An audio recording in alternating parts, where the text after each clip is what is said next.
I hear you. I love it. I love it. You guys all have very valid reasons for going into insurance. I love to hear it. I know money can be a big driving factor as well, but I'm glad we had more of an array of good responses here. So I'm happy. Of course, money is an incentive always. It's good to have, something to live off of, something to raise your family on. But unless you love it, it's not worth it. I'm sure you guys all already know that. It's a big reason why I switched over into this and didn't stay on a path that I wasn't really sure about. But yeah, okay, so a little bit about me. I told you guys a little bit that I came from the medical field. I switched over into insurance, and that's been the big path right now. I love teaching, and in college, I was a chemistry 1 and 2 tutor. So that was a lot of fun. I don't know if you guys ever took chemistry or liked it, didn't like it, everything in between. I've heard it all. And also feel free to unmute. You guys can have conversations. I want this to be about you guys. This 8 hours is, this is something that I want to help you guys with. So make it as you want it. Talk to me, talk back to me, whatever you want to do. All right. So unmute, whatever. Um, what was that? Oh, I didn't say anything. Okay. All right. But yeah, so I'm excited to get started. So I'm going to go ahead and share my screen. I'm going to have essentially what we're going to do. So insurance, the exam is a lot of definitions. Okay. So unfortunately, I know it's not that exciting, but today is going to be a lot about definitions and understanding those definitions because I know we hear them and maybe you've read, in whatever textbook or, the online course, maybe you've heard it, but maybe you haven't quite understood it. So this is a time to ask questions about that. Or, maybe you'll see my definition and you'll like it better, or maybe you won't and you'll ask questions. Again, make this what you want it. I want this to be very valuable for you guys. So I'm excited to get started. And let me go ahead and share my screen. Let's see. Okay. And once I share my screen, I want you guys to tell me if you can see it or not. Yes, I can see it. Yeah, I Yeah, can I see see it. it. Okay, perfect. All right, so I already told you about you guys, or about me. I heard about you guys. And now the last person I want to talk about is Biggie Ray. I don't know if you guys have animals. Again, feel free to show them whenever you want. I love seeing dogs, cats, whatever you have. Go ahead and show them. I'll have my little screen up here. So if anyone wants to talk about their animal at any point, feel free. We can take a little break and talk about it. I do not mind at all. But I wanted to show you guys Biggie because he might be making an appearance every once in a while. He's a year and a half. He's very, very smart. So his name is my dad. Okay. So a little bit of backstory. My dad, I got him in college and I guess it was at the end of college or I graduated, I don't know, something around there. And my dad was like, don't get a dog. You're going to medical school. You're not going to want to, deal with it. You want to be with your friends and then, you got to study. And he's like, but if you do get a dog, name him Biggie Ray. And I was like, okay. I was like, or no, he said, name him Biggie Paws. I said, okay, I'll name him Biggie Paws. So I got a dog. I named him Biggie Paws. But he was born on November 8th, and November 8th was the day that x-rays were invented. So it became Biggie Ray Paws. And now we call him Biggie Way and everything in between. I'm sure you guys know how dogs' names changes over the years and they go from Bubba to Bubba. So who knows what? I had a dog named Angelina, and she went from Angie to Angelina to Angelini to Wee Wee. She had so many names. So feel free again, if you have a dog, a cat, whatever, show them in the camera. I'd love to see them. But outside of that, let's go ahead and get started because we have a lot to talk about. All right. All right. Let's see. Okay. I got So a question. yes, go I got ahead. a question. I'm sorry. Is this session being recorded? It Like, is. can we go back and look at it later? Yes, I believe so. And I can talk to Justin exactly how you guys would see it, but I'm pretty sure that you guys can go back and see it. Okay. Mhm. Thank Okay. you. Yeah, of course. Okay, so insurance. So the way I have this set up is pretty much I'm going to show you guys a term, and then you guys can unmute, you guys can text in the chat, whatever you want to do, and you guys can pretty much tell me what that is. Okay, because I want the best way to learn is active learning, right? So instead of just sitting there and me reading the definition and, talking about this, that, and the other, I want you guys to talk to me. Talk to me, tell me what it is. If you don't know what it is, that's totally fine. I'll talk you guys through it. But if you do, tell me. Tell me a story about it, whatever you want, because all these little stories and all these little things that jolt your memory about certain things, that's what's going to be so beneficial in the exam. So we're going to start off easy. What the heck is insurance? Protection. Protection. Good. That's awesome. Coverage. What was that? Coverage. Coverage. Yeah. What I That's mean by coverage is like it gives that sense of security.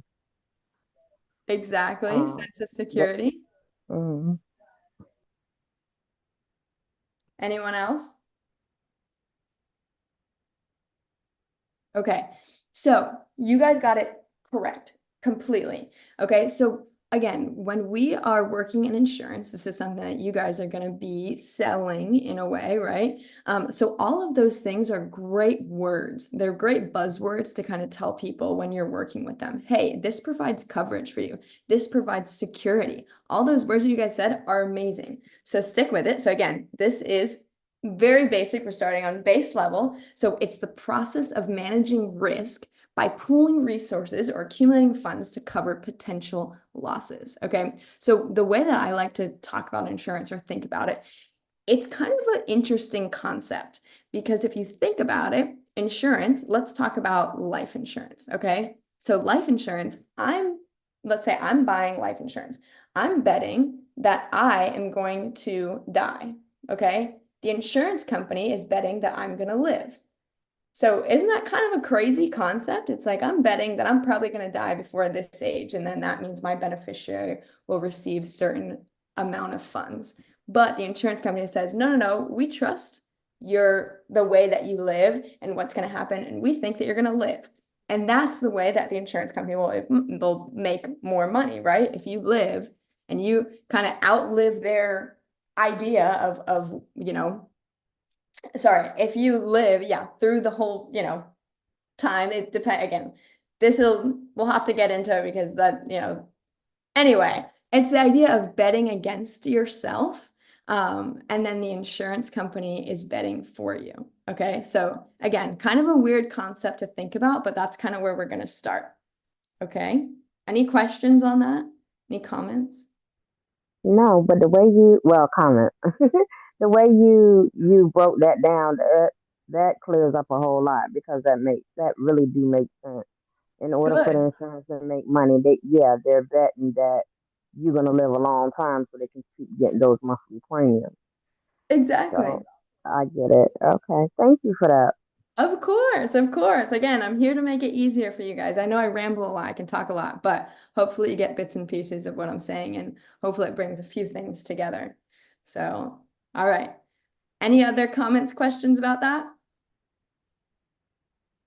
Nope. Okay, so the next thing I'm going to talk about is an example. Now, some of these maybe are going to be very straightforward. We just talked about insurance. We know the basics of insurance.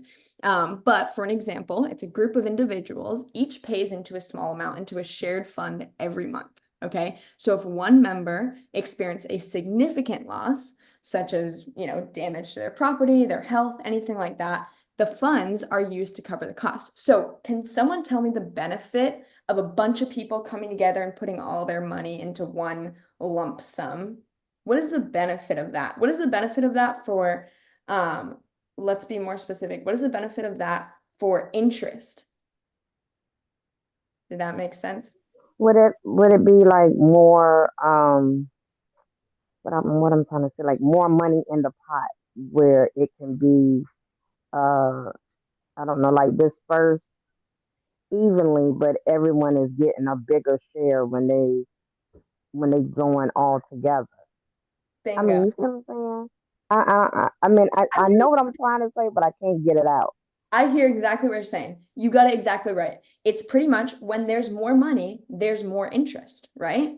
So that's another big reason how insurance companies will make their money because they're pulling a bunch of monies together, right? When there's a bunch of monies together, that means there's more interest. I mean, what's going to create more interest? $10 or $100? when you pull that out, which one is going to have a higher interest? Oh, of course, the $100 one. There you go, right? So when Yes, you put more money together, you have more interest, okay? And that's more money to use on, let's say emergencies or things like that that they can pull and kind of bring together. Or that's more money to pay to their employees or whoever else, right? correct. All right, cool. So that's insurance. Let's see. And again, here you're transferring the risk from yourself to that group. Okay. So again, like you guys said, security is a big thing. So you have that security. Hey, this isn't on me anymore. This is on the insurance company, right? Okay. Now it's not going to the next one. There we go. Okay. This, I know that was a big jump from insurance to this. I, I understand that. But does anyone have any idea what this is? I do. Okay, go ahead. This is like the math department, the ones that determine who is going to die. Keep going. Yeah, so that's the best way I know. It's like the math. They're the one determining the rates and all of that, correct? Yeah. You're exactly right. Exactly right. So they're doing kind of all the big overview stuff, right? How much people are getting paid when there's, I mean, dividends, right? So when the insurance company makes extra money that they weren't expecting to make, some of them will pay it out to their, policy holders and then just as like maybe a, hey, thank you, So they're determining who's getting it, how much they're getting, they're determining policy rates, calculating reserves, things like that, right? Does anyone know? Let's see, does anyone know what a reserve is? I do. But I don't Go want ahead. to keep answering. I don't want to be the only one answering. No, no, no. It's okay. It's totally Okay. okay. That is money set aside that the insurance companies have. It's like their own piggy bank. Mm-hmm. You're exactly right. That's a perfect definition. I don't even have to add anything to that. It's their own piggy bank. That's perfect. Okay, so let's go into an example. So before introducing a new auto insurance policy, the actuarial department analyzed accident statistics and repair costs to set appropriate premium rates, right? That's exactly what they said they're going to do, right? So that they're in charge of setting those premium rates. We just talked about the reserves, dividend payouts, things like that. Okay, we're good on that? Yes. Okay. If we didn't have an actuarial department, what would happen? It's an easy question. Then we wouldn't have anyone to be able to determine what, I guess, like the cost, not the cost, but like You're right. okay, the cost of a client uh, premium. There you go. Perfect. That's a perfect reason. We wouldn't be able to do that, right? We wouldn't be able to pay out the dividends, or we Right. would, but we wouldn't know how or how much or all these other things. All these things that the actuarial department takes care of, right? None of those things would get done. So they're very important, right? And that's why I put it in the beginning. Something we got to know, right? Okay, so alien insurer. What about this one? An alien insurer is an insurer that is based outside the US but operates within any of the 50 states. Perfect. Can you give me an example? You don't have to give me an example of a specific one, but you can just make up one. Let's say, So a insurance company based in Tokyo, Japan that has a viable interest of operating in the United States, selling insurance within the US. there you go. Perfect. That's a perfect example. Okay, so an alien insurer, and this is talking about the US in particular. Okay, so an alien insurer, exactly what William said, is it operates in the US, so it's serving us, but its main office is in another country. Okay, so that's perfect. Japan, it's in another country, right? All right. So an example, we already heard one, that's perfect, but let's say it's based in Canada and then it sells to people in Florida. Is anyone in Florida? I'm in Florida, that's why I'm asking. No, I'm in Illinois. Illinois, okay. I'm in Louisiana. Louisiana, all right. And I'm in St. Louis. Okay, very cool. All right. So we got a little bit of everything. A little bit of everything. Okay. Admitted insurer. That is that's when an agent has the certificate of authority to sell insurance. So a company that has been officially licensed, so they've been given a certificate of authority, so by a state's insurance department, permitting them to sell insurance within that state. Okay, so let's see, ABC Plumbing in Florida has a certificate of authority to sell insurance in Florida. ABC Plumbing, what am I saying? What am I saying? I don't know. You guys can call. It's okay. It's okay. Right. Okay. It's only 9:50, right? I can blame that on morning sleepiness, right? ABC Yes. Hopefully, I mean, hey, maybe they're an insurance company. I guess we don't. They do two things. Right. One-stop shop. That's awesome. ABC Insurance. How about that? Maybe that's better. What about Gator Insurance? That's a big thing in Florida, right? Okay. Yeah, if I say anything crazy or I mispronounce anything, so another fun fact about me is I'm dyslexic. So you'll probably hear me say or read something and it's not right at all. And you guys can just go ahead and call me out, okay? Nah, we know what you meant. There you go. Thank you. You're welcome. Thank you. Okay, so I already gave an absurd example, but we'll talk about a more realistic one instead of a plumbing company. We'll talk about State Farm. All right, so State Farm is an admitted insurer in Florida. So it's licensed by the Florida Office of Insurance Regulation. Okay, and it follows all the guidelines and the policyholders are protected by the state's guarantee fund. Okay, does anyone know what that is? The state's guaranteed fund? Yes. Go ahead. That is a fund that protects insurance companies against insolvency, meaning that they have the money to pay the premiums. Perfect.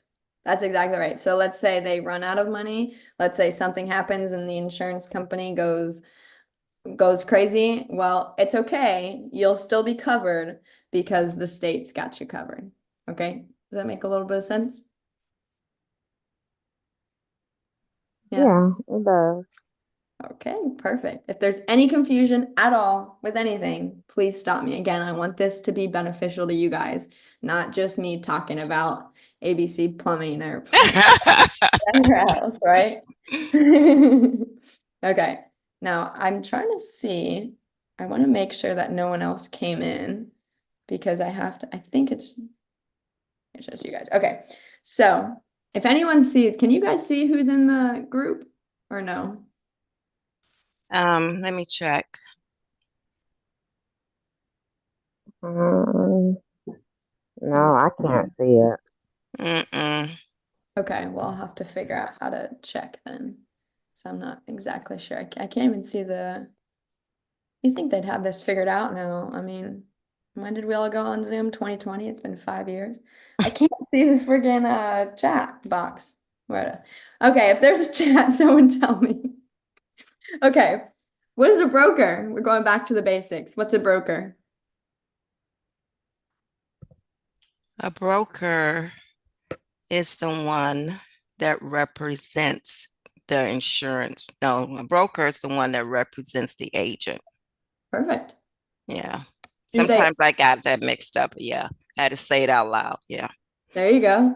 And that's the best part of learning this way is that when you're teaching someone or talking about it, and you guys can go in a little soapbox if you want to, tell a whole story about it. That's the best way to learn. I know when I was taking chemistry and I was teaching it, it helped so much, so much to talk about it out loud and teach it. So do whatever you need to do. So a broker, Karen, let me ask you, do they always need to represent an agent? No. No. Perfect. Okay, and why is that? Well, I'm gonna give you an example. When I purchased my home here, I had a broker, and she didn't always just she represented me. There you go. Right, she represented me. She did. So no, absolutely not. There you go. So brokers can represent an agent, so they can kind of be a backing. So let's say I sign with an insurance company and I'm working as an insurance agent. I will sign with a broker, okay? So they can represent me. They're kind of like the big bear behind me that can help me out if I need anything, right? But the broker can work directly with the client if they want to. Mhm. So you brokers, you need a broker, but a broker doesn't need an agent. Does that make sense?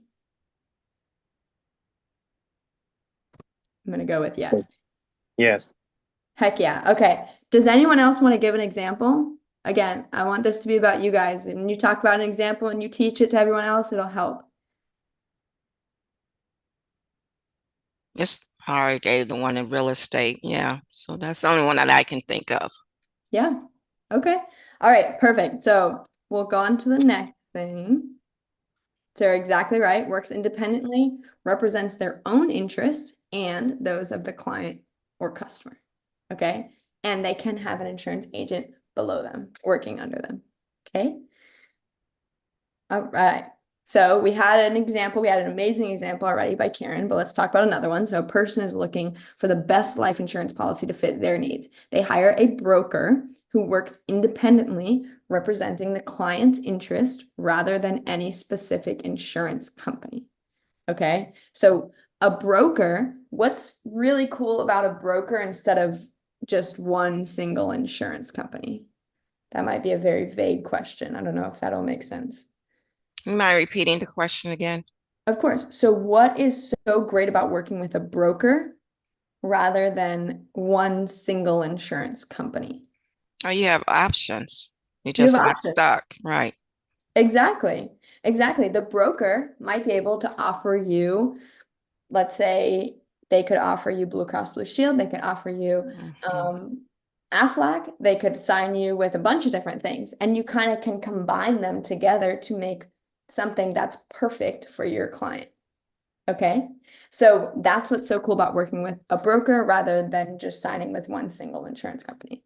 And brokers can also kind of deal with investment side of things, which is super cool. So you kind of get like a all-in-one, three-in-one kind of deal with a broker.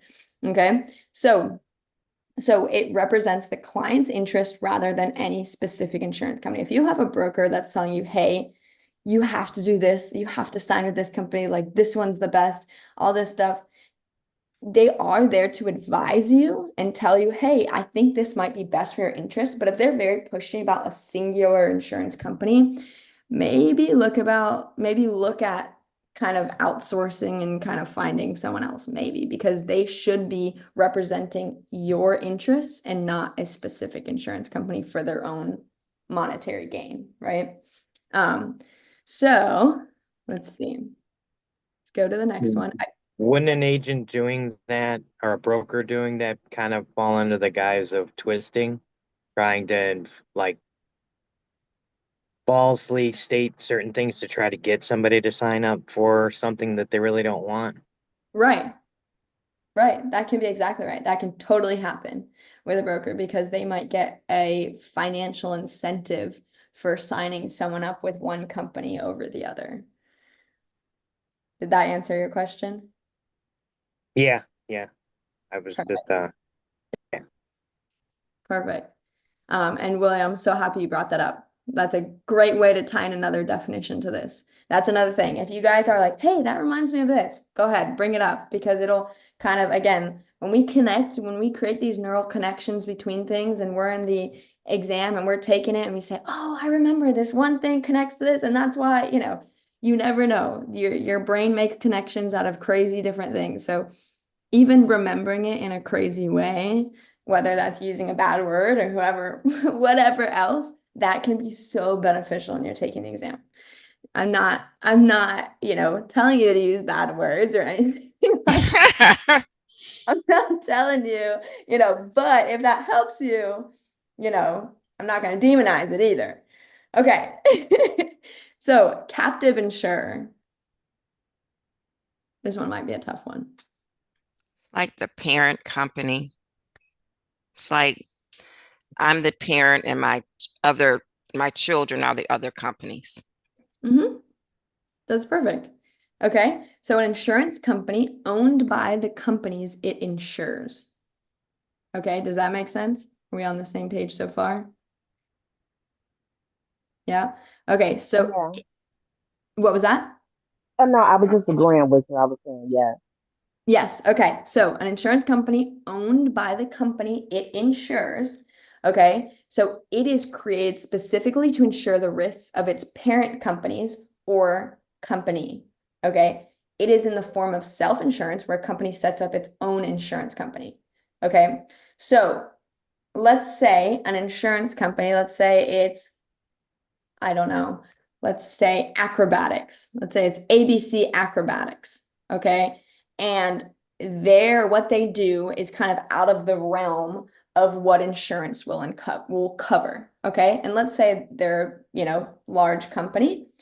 They can create their own insurance company in a way that'll pretty much insure itself. And that's why it's a self-insurer. So that company, it's owned by the ABC Acrobatics because it created it, right? But it insures that company. Does that make sense? Yes. Yeah. Uh-huh. Yes. Perfect. Okay. Don't be afraid to say no. I will come up with 100 more definitions if you guys need it. Okay, so a multinational oil company formed a captive insurer in Bermuda to cover its environmental liability risks, which were too costly to insure through traditional commercial insurers. Okay, so too costly, or maybe they can't get insurance because, whatever other reason, they can kind of be a captive insurer and insure themselves in a way. Okay, good? Yes. Perfect. Certificate of authority. We already talked about this. Anyone Mhm. want to talk about it? That's what a company needs to attain in order to be able to sell insurance in the state that they are operating in. Bingo. Love it, William. That was perfect. So it's a formal license provided by a state's insurance department that allows an insurance company to operate legally in that state. Okay. So they need it to operate in that specific state. Okay. Remember that. There's going to be something coming up in the future, and you guys are going to want to know this. Okay. So just remember that. Okay, so an example. Before a life insurance company can start selling policies in Texas, it must obtain a certificate of authority from the Texas Department of Insurance. This license legally authorizes the company to conduct insurance business within the state, ensuring the company meets all regulatory requirements and can operate as an admitted insurer in Texas. What's an admitted insurer?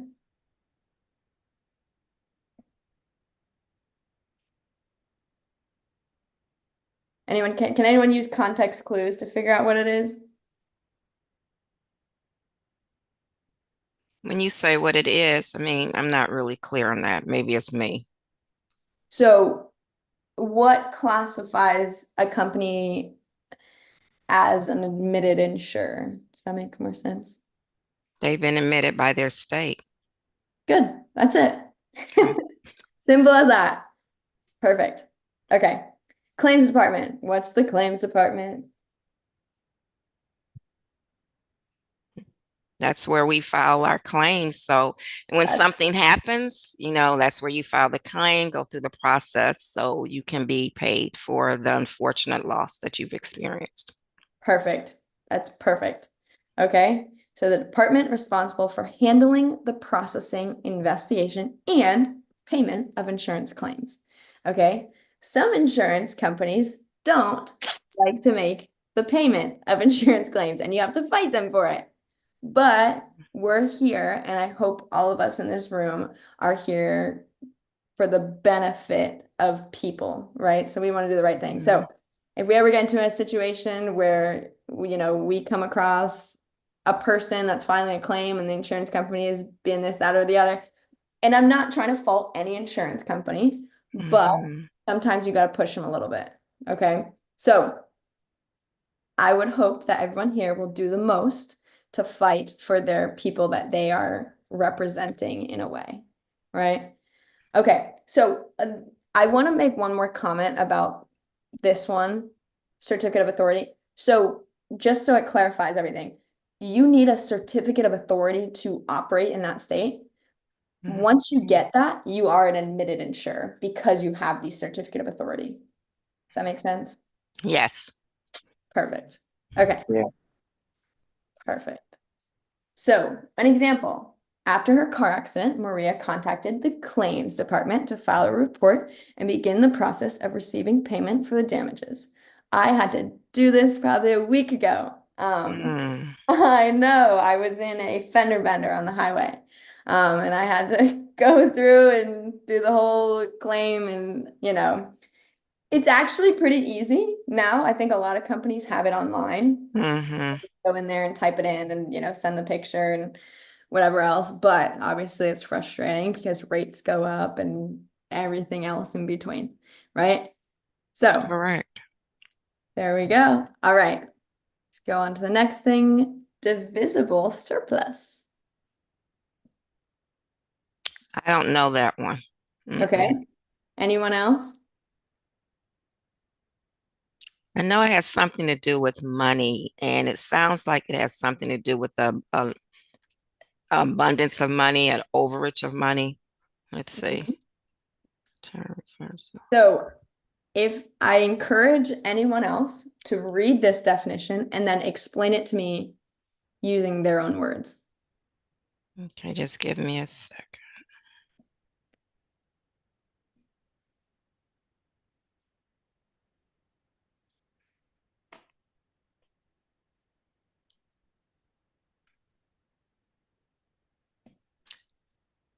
What comes to my mind is what I was stating.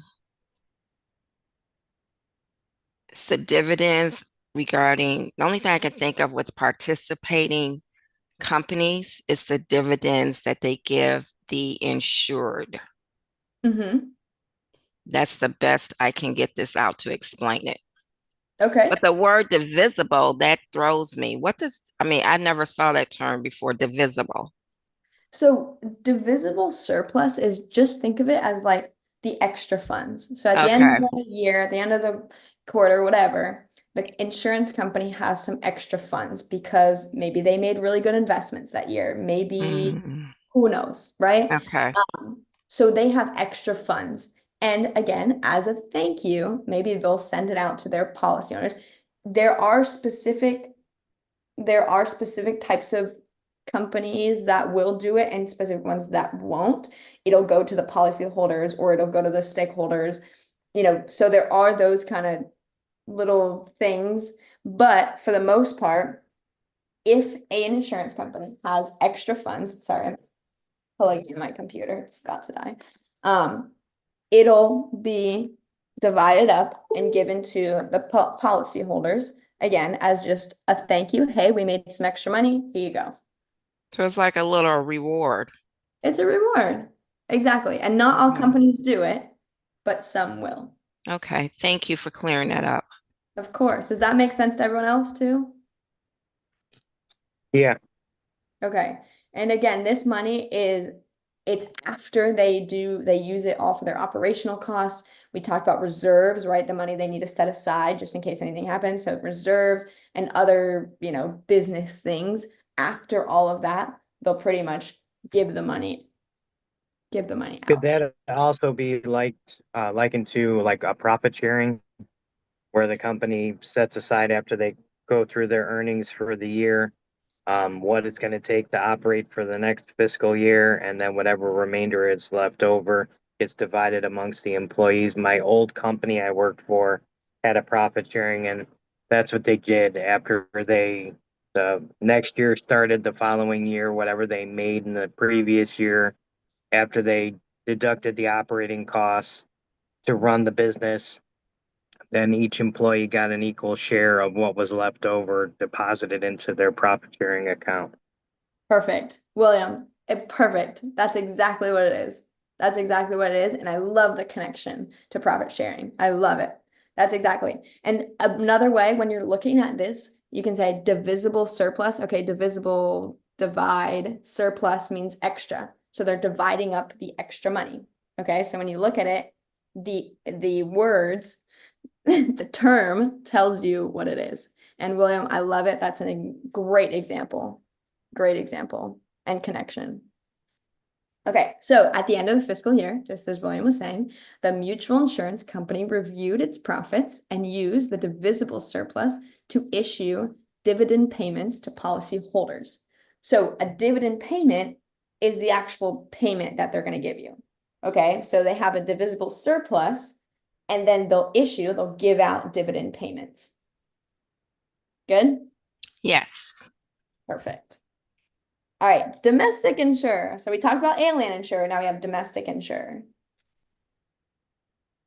That's when you Go can ahead. go ahead and William. I've been going. You can go ahead. Domestic insurer is one that is operating within the state that they're based in. Perfect. I love it. Operates in the state where its main home office is located and where it's authorized to do business. What do we need to be authorized to do business in a state? Certificate of authority. Good. Yes. And what are you Yes. called once you get a certificate of authority? An admitted Admitted. insurer. I love it. I love it. We're making connections. Okay, good. So domestic insurer, pretty easy. They're in Florida. They operate in Florida. Good. Sorry, I use Florida a lot. That's just where I am. So you guys will hear Florida a lot. Okay, Sunshine Life Insurance. Yeah, I should have used that instead of ABC Plumbing. Sunshine Life Insurance is a company. I'm sorry, I just spit it. I don't know if you guys saw that. It's a company that is based in Florida and conducts business there. So it's considered a domestic insurer in the state of Florida. Okay, good. You got that? Foreign insurer. Another one. We have alien, domestic. Now we have foreign. That is an insurance company that is based in a different state than the one that they're operating in. So they could be based in Kentucky, but they're operating and selling insurance as an admitted insurer in Florida. Love it. Perfect. I love the Florida. I love that you use Florida there. Okay, good. So an insurer that conducts business in another state other than the one where its main office is based. Okay, so that's a perfect example. Its main office is in Kentucky and it works in Florida. It'll offer us insurance, or me. It'll offer me insurance. Okay. All right. So Maple Tree Insurance is incorporated in Texas, but sells insurance policies in Florida. So let's see. On to the next one, Fraternal Benefit Society. It's a nonprofit organization. You're exactly right. A nonprofit organization that provides insurance and other benefits to its members, who usually share common bonds such as religion, ethnicity, or occupation. These societies operate under a lodge system and often engage in charitable and social activities. Okay, Fraternal Benefit Society. Think about a fraternity. Okay, they all come together because actually, I have no idea why fraternities come together. I don't know. I know when they first started, they would come together because of religion or things like that. But nowadays, I have no idea why they come together. But so they come together and they offer benefits to its members.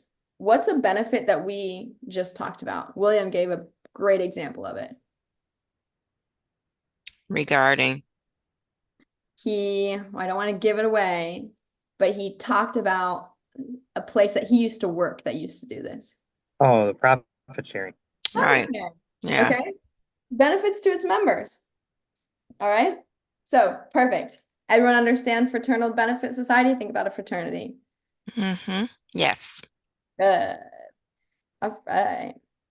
The Knights of Columbus is a well-known fraternal benefit society that offers life insurance and retirement products exclusively to its Catholic members. Okay, so something about insurance. When you guys might know this, but insurance, when you are in a group, you have more benefits than when you're buying insurance as a single person, right? So if you get insurance through your company, through a society, through whatever, you will have more benefits there than if you were to go to an insurance company and buy it yourself. Okay. So being in a group is a lot better than being alone, but insurance cannot be offered to a group that comes together just to get insurance. Does that make sense? Yes. Okay. So we can't, the four of us can't get together. Wait, is there four of us or five of us? There's five of us. Okay. I can count sometimes, but the five of us can't come together and be like, hey, let's create a group because we can get better insurance benefits. We can't do that, right? We'd have to start a company together or do something like that, and then we could get benefits. All right. So industrial insurer, also called home service insurer. That's when, I don't even know if they do this now, but the agent comes to your home to sell your policy and it's a small face amount. That's perfect. Okay. So it specializes in very small policies. Okay. And they often do a door-to-door service. So they go in person, they collect it weekly, monthly, however else, and they'll just knock on your door, collect the monies that they need, and then that's it. It's called an industrial insurer. I'm not sure why it's called an industrial insurer. I think home service insurer is better because, okay, they come to my home and they get my money. That makes sense. Industrial, I think of like, a big place. Like they're not going to a big place. Like it's talking about small face amounts. So I'm not sure why they name it that. I don't even know if they still do this. That's a great question. And as a matter of fact, I don't know if I told you guys this in the beginning, but I know a good amount about insurance. I do not know everything. So questions like that we can look up together. So let's see.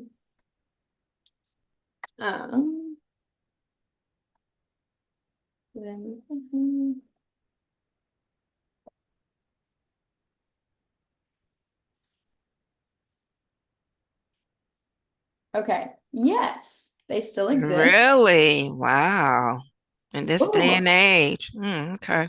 also known as workers' comp. I'm sorry. It says also known as workers' comp. I didn't know that. Wow. I didn't know that either. The more we learn. So Absolutely. there we go. All right. Very interesting. Okay. So an industrial insurer might sell a $5,000 life insurance policy, remember a small amount, to a client and send an agent each week to collect a $5 premium in cash. Okay. Insured. That is the person, for example, you're the insurer, I'm the insured, meaning the company is protecting me. I'm the one making the premium payments. Good. Okay. So is the insured always the person that makes the premium payments? No, No. Okay. Give me an example. it could be the policy owner. Perfect. Okay. So what she's talking about is, let's give the definition. So an individual entity that receives insurance coverage under a policy. Okay. So they are the person receiving the coverage. They might not be the one paying though. They might not be the one that is in charge of it. They're not the policy holder. Okay. The insured can and usually is the policy holder, but not always. Okay. So let's talk about kids, for example. Okay. They are covered, but they're not the policy holder. Sometimes when you do group, well, most of the time, when you do group, and go ahead. Oh no, I was taking a drink of water. No. Okay.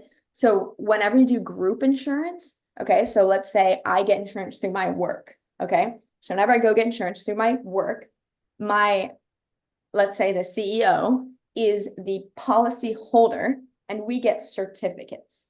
Okay, so that's something really important in group insurance is that each person isn't a policy holder. They just hold a certificate. Does that make sense? Yes. Perfect. Everyone else still with me? Yeah. Cool. All All right, so John purchases a life insurance policy to provide financial security for his family. In this scenario, John is the insured, as he is the customer receiving protection under the insurance policy. If something happens to him, the insurance company will pay the benefit to his designated beneficiary. What's a beneficiary? That's the one that will be receiving the proceeds after my transition. It's perfect. It's perfect. That's perfect. So, yeah, it's terrible. It's terrible that beneficiaries, that this whole thing is a thing. But at the end of the day, kind of lucky, right? Yeah. But I mean, you're sad, something terrible happened. I wouldn't mind getting a little extra money during that time, personally. And you need it. I mean, all jokes aside, it's truly a need. I mean, it really is. It is. The one thing that got me was when I got on the section of Social Security during the exam and the studying. As far as a beneficiary, when it comes to Social Security, the minimal amount that they're given after the person that passes away that has named them the beneficiary is just ludicrous. You pay into that pool of money to help support the people that are retired at this time, and then all that time and effort that you put into your working career to pay into that fund, and they get like $225 as a benefit for a beneficiary of Social Security. And it just amazed me. I didn't know that until I got to that section of the course. Mm-hmm. Mm-hmm. There is a lot to fix in insurance. There definitely is. Again, going back to why I left medical school, if I'm being honest, it was because a lot of things I saw in insurance, a lot of things I saw in the system that I didn't like. So I'd love to be a part in helping the people that I can, get the ethical coverage that I think that people should have. Insurance should be a good thing. Insurance can help you in a time of need, in a time of desperation, but it's not always perfect, right? A system, unfortunately, because of the size of it, it's not always perfect. But hopefully, the five of us can go into the insurance world and do the best we can to kind of fix that, right? Correct. And I like the key word you use, ethical. Yeah. Yeah. All right. So, insurer. Who's the insurer? That's the company that's offering the policy to the insured. Perfect. I love it. The company that provides the insurance coverage. Can anyone give me an example of an insurer? A real life example? We have a lot of them.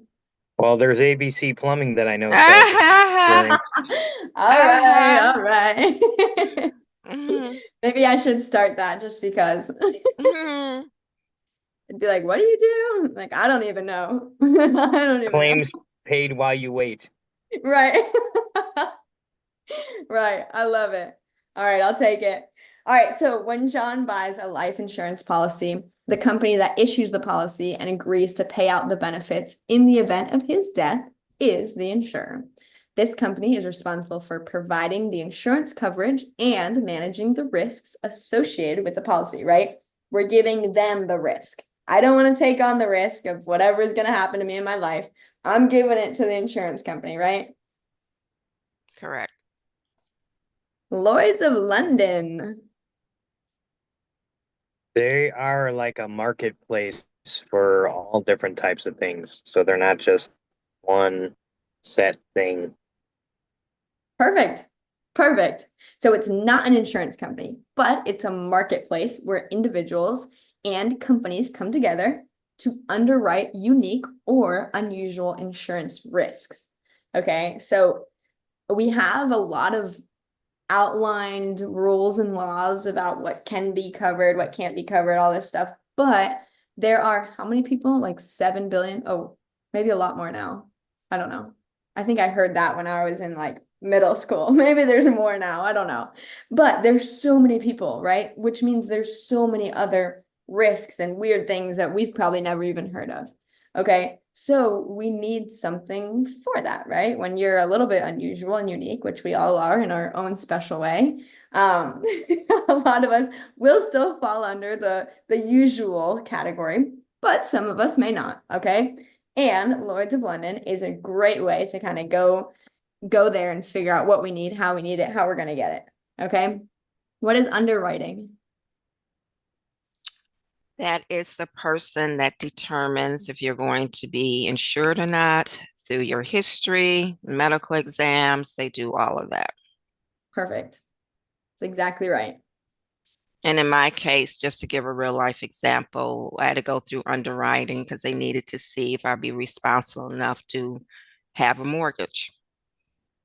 Mm-hmm. So the underwriting process can be very brief or it can be very intense. Mm. Okay. It can be very intense and maybe a little bit invasive sometimes. If you're asking for a big benefit for life insurance or anything like that, sometimes the underwriting process can be crazy. They'll talk to you, they'll talk to your family, they'll talk to your friends, they'll look at what you do, how you eat, I mean, everything, you name it. So it's something to consider. But another benefit of being in a group policy, being under a group policy, is that sometimes for some of like the lower end coverage, you can get it without needing underwriting. If it's under a certain amount, it's different for every insurance company, but if it's under a certain amount, and you're getting it in a group, sometimes you can avoid the underwriting process. And they'll just ask for like your age and name, and then you're covered. So something to think about. Again, another benefit of being in a group. So a movie production company wants to insure its lead actor against the risk of injury during filming, a unique and high risk scenario. Instead of going to a traditional insurance company, they approach Lloyd's of London, which is not an insurer, but a marketplace. We know this, where individual underwriters and companies come together to underwrite unusual or complex insurance risks. These underwriters at Lloyd's agree to cover the actor's insurance, pooling their resources to manage this specific and uncommon risk. So, what's a benefit? Why would Lloyd's of London do this? Why would they do this?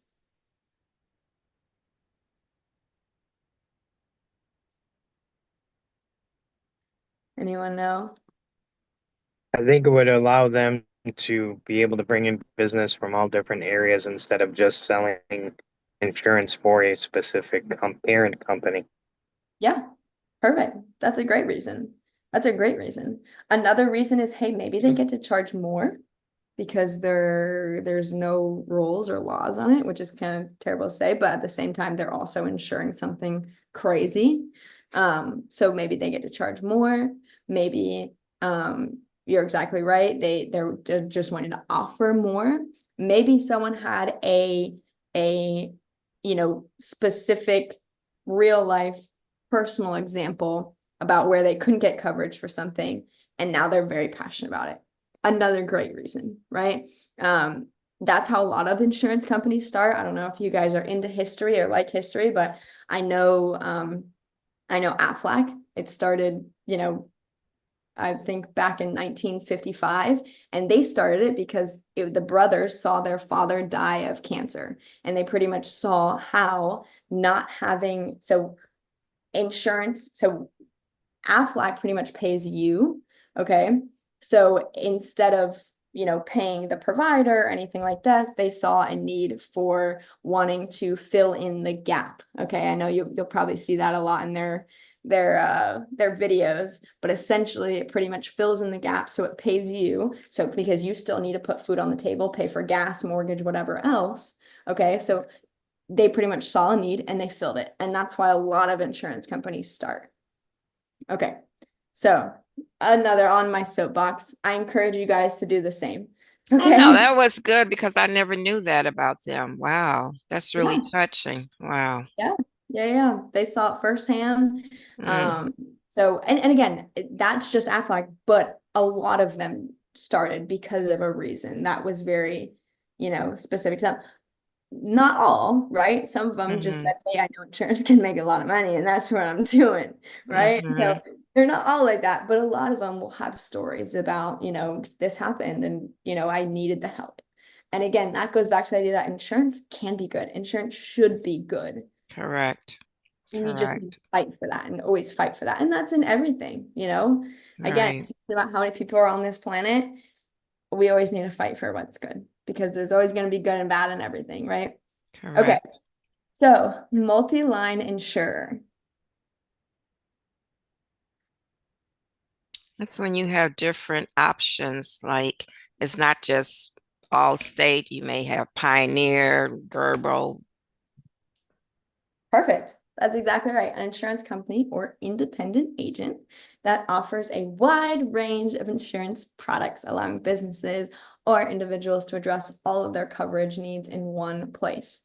For instance, many large insurers offer policies covering home, life, auto, long-term care, and health insurance. We talked about something or a person or a group that does this. Do you guys remember? It's a term. It's a term we talked about. It starts with a B, Starts with a B as in boy. as in boy.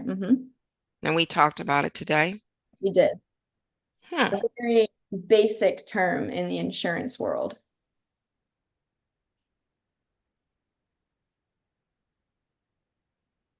A broker. Oh, you're right. Okay. Yeah, a broker. They can offer a bunch of different things because they're not signed to one specific company. Mm-hmm. They can offer, a bunch of different avenues. Hey, you need this. Hey, you need supplemental. Hey, you need auto. I got it all. One-stop shop. Okay. All right.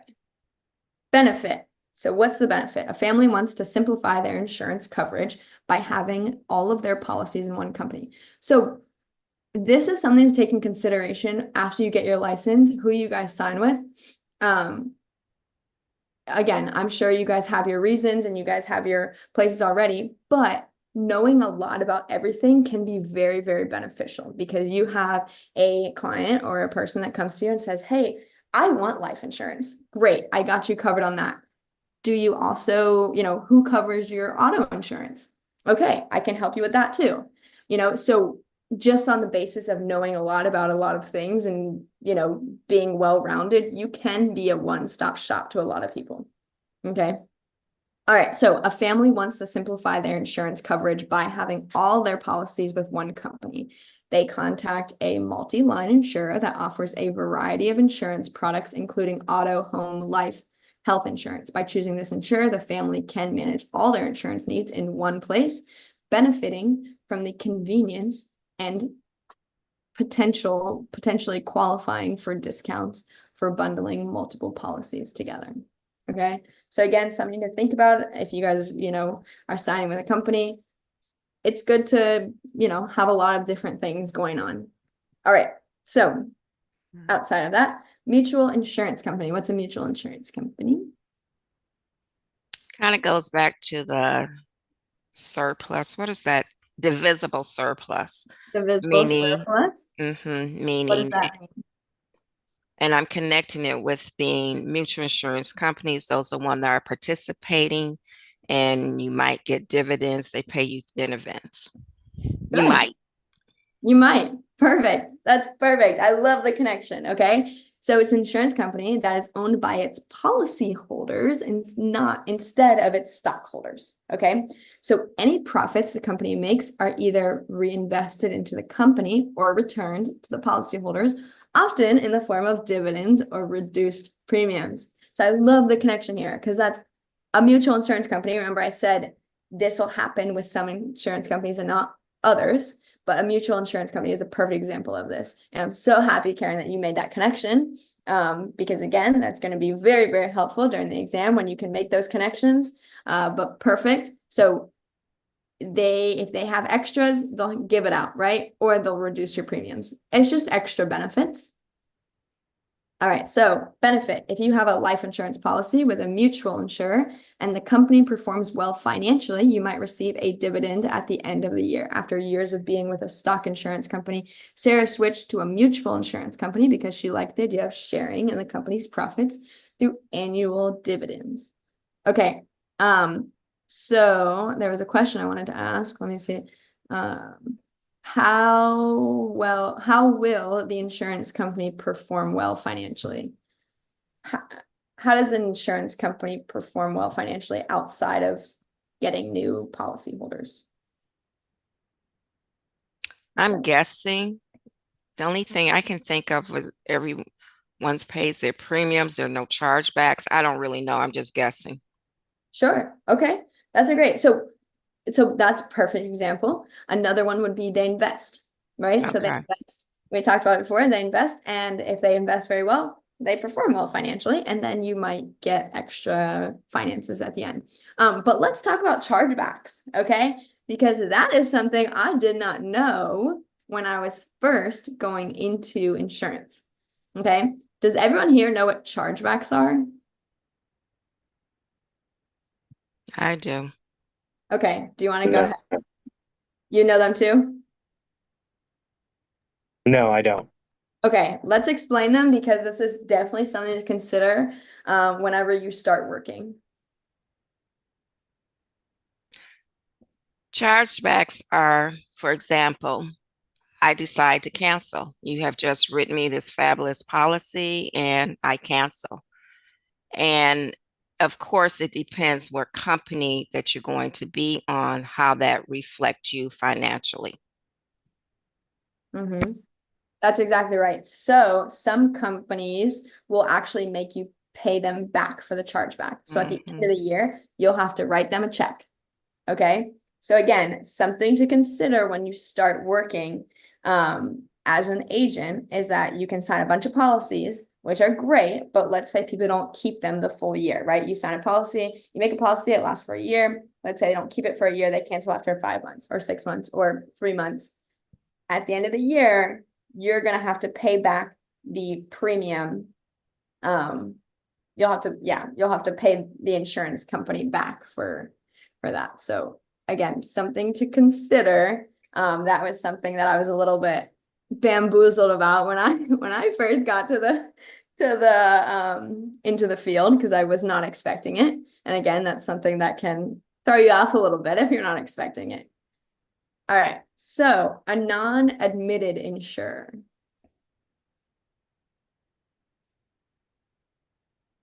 That's when the company has not been admitted. It doesn't have that Perfect. certificate of authority. That's exactly right. An insurer that has not been granted a certificate of authority by a state's insurance department, meaning they are not authorized to conduct business in that state. Okay, so perfect. We connected it back to admitted insurer. How do you become an admitted insurer? Certificate of authority. Certificate of authority. Love it. So if you don't have that, you're a non-admitted insurer. Okay. A company in Florida needs specialized insurance coverage that isn't available through local insurers. They find an insurer based in another state that offers the coverage they need, but this insurer has not obtained a certificate of authority to operate in Florida. As a result, the company is considered a non-admitted insurer in Florida, meaning they're not authorized by the State Department of Insurance to conduct business there. However, the company may still offer coverage through surplus lines subject to different regulations. So we'll talk about surplus lines in a little bit. If anyone knows what it is, you can go ahead and tell us, but if not, we'll talk about it later on. Excuse me, I'm gonna have to step away for 1 second. I'll be right back. Okay, yeah, no worries. All right, non-participating policy.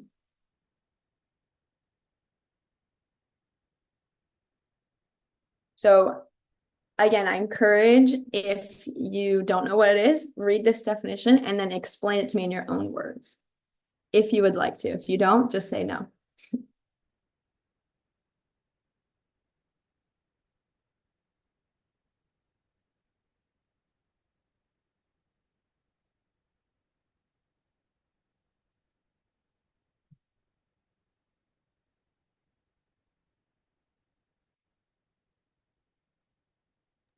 Seems like it's almost the opposite of a mutual company where the policy owners or policy holders don't really contribute anything to the policy itself, it's just owned by the company itself. So that way they don't have any determining factor in how the policies are set up or the board of directors, like it says in the definition, by not contributing anything.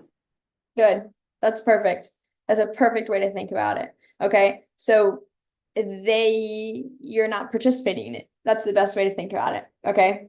So I love the connection you made there. So participating one is they are participating. A non-participating policy, they can't really make any say in any part of the company, right? So the election, everything like that, that's kind of up to my brother's calling me. Cancel this. Had it on do not disturb. Oh, my brother can call through that. Okay. He's calling again. Okay, so perfect. So non-participating, you have no say in the election, anything like that. That's all up to the board of directors. Okay, so David purchases a life insurance policy from a stock insurance company. His policy is non-participating, which means that unlike policies from mutual insurance companies, which I love the connection you made there, David will not receive dividends based on the company's profits, nor will he have the right to vote for the company's board of directors.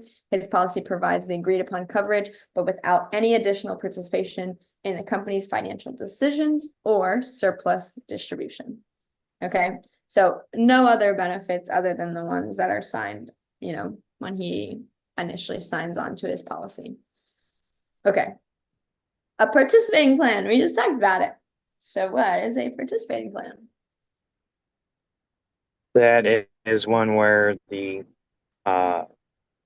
insured actually contribute to the plan that the company offers and has actually a say in the election of board of directors or what policies they have and what options they want to choose. Perfect. That's perfect, William. I love it. Insurance company that allows the policyholders to participate in the company through the receipt of dividends and the right to vote for the company's board of directors. It's like a democratic plan, right?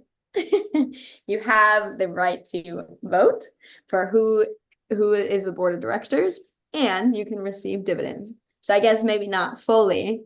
We don't really receive dividends as in democracy, but hey, I mean, there's a little bit of connection there, right? Correct. All right. Perfect. I love the support I get from you guys. Okay. Emily purchases a life insurance policy from a mutual insurance company. Her policy is a participating plan, which means she may receive dividends if the company performs well financially. Additionally, as a policy owner, Emily has the right to vote in elections for the company's board of directors, giving her a say in the company's management decisions. Okay, so let me just stop here really quick. So, we were having so much fun. I totally forgot to give you guys a break. My bad. So what I wanted to do was give you guys a break every hour, and that break could be 5 minutes, 10 minutes, whatever you want. And then for lunch, you guys can have 30 minutes to an hour. Again, whatever you guys want. I want this is I want you guys to think of this as like guided study time. Okay, so it's, it'll be beneficial for you to participate and be involved in this. Oops. So I want this to be as exciting and everything for you guys as it can be. So if you guys need a break, just tell me. You can get up and go. I'll try to remember to take a break every hour. And then for lunch, we can do an hour break if your brain just needs a rest. I totally hear you. I was in medical school. I understand the grind and I understand the need of breaks when a break is needed. Okay. So just a little bit of feedback from you guys. Do you guys want to take a break every hour, 5 minutes, 10 minutes every hour, and then an hour for lunch, 30 minutes for lunch? What do you guys think? I'm open, but I would like an hour for lunch, but I'm open during the break time, whatever everybody else wants. Perfect. So we'll do an hour for lunch. Yeah. Yeah, that sounds good. Okay. So an hour for lunch. Do you guys just want like 5-10 minute, stretch break every hour too, just to kind of shake it off? 10 minutes would be Yes. best. Yeah. 10 minutes? Absolutely. 10 minutes. Yeah. Perfect. Okay, let's go. Let's do, what time is it? 10:45? Yes. So Where to let's, you It's all? 9:45 for me because I'm on Central Time. Yeah, I but forgot, we're not all in Florida. Okay, so let's go till 10:50. Let's take a 10-minute break. We'll start again at 11. And then, do you guys want lunch from 12 to 1, 11 to 12? What do you guys? Because we could just go straight into lunch, whatever. Oh, wait, but we're not all on the same time zone. Let's do it 12 to 1 because then, wait, someone do the math here. We can do 12 to 1, right? Because that will be 11 to gotta be 11 to 12 for Central Time. Central Time. Or do you guys want to do 1 to 2? I don't know if that's too late. Whatever you guys want to do. I prefer 1 to 2 myself. 1 to 2? Yeah, yeah, that's fine. Okay. yeah, that works. So 1 to 2, and then William, that's 12 to 1 for you. And Okay. Everyone, Christy, okay with that? yeah, I'm just saying, and me, I'm central as well. Yeah, me too. I'm Central. You're the only one Eastern. You're the only All East right. Coast one. You and the plumbers. Me, yeah, me and Plumber, William is so so, funny. you know. Okay, so we'll do 1 to 2, so that's 12 to 1 for you guys. Okay, perfect. So we'll do, well, do you guys just want to take a break right now? We've been talking so much. We can take a break and come back at 11. That's cool. That sounds good. Okay, perfect. Thank you. See you all then. At 10 your time.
Okay. Can you guys hear me? Yes. Yes. All right. Let's see. Let me pull this back up.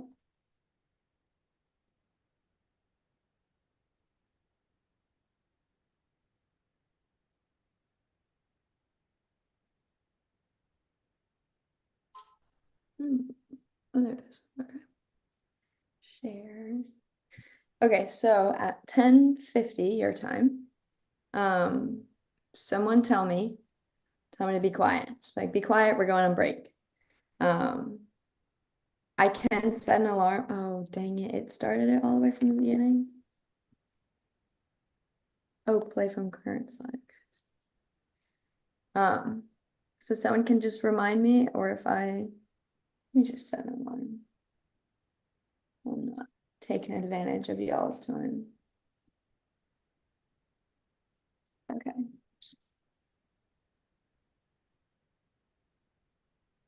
See, we were on private. Okay.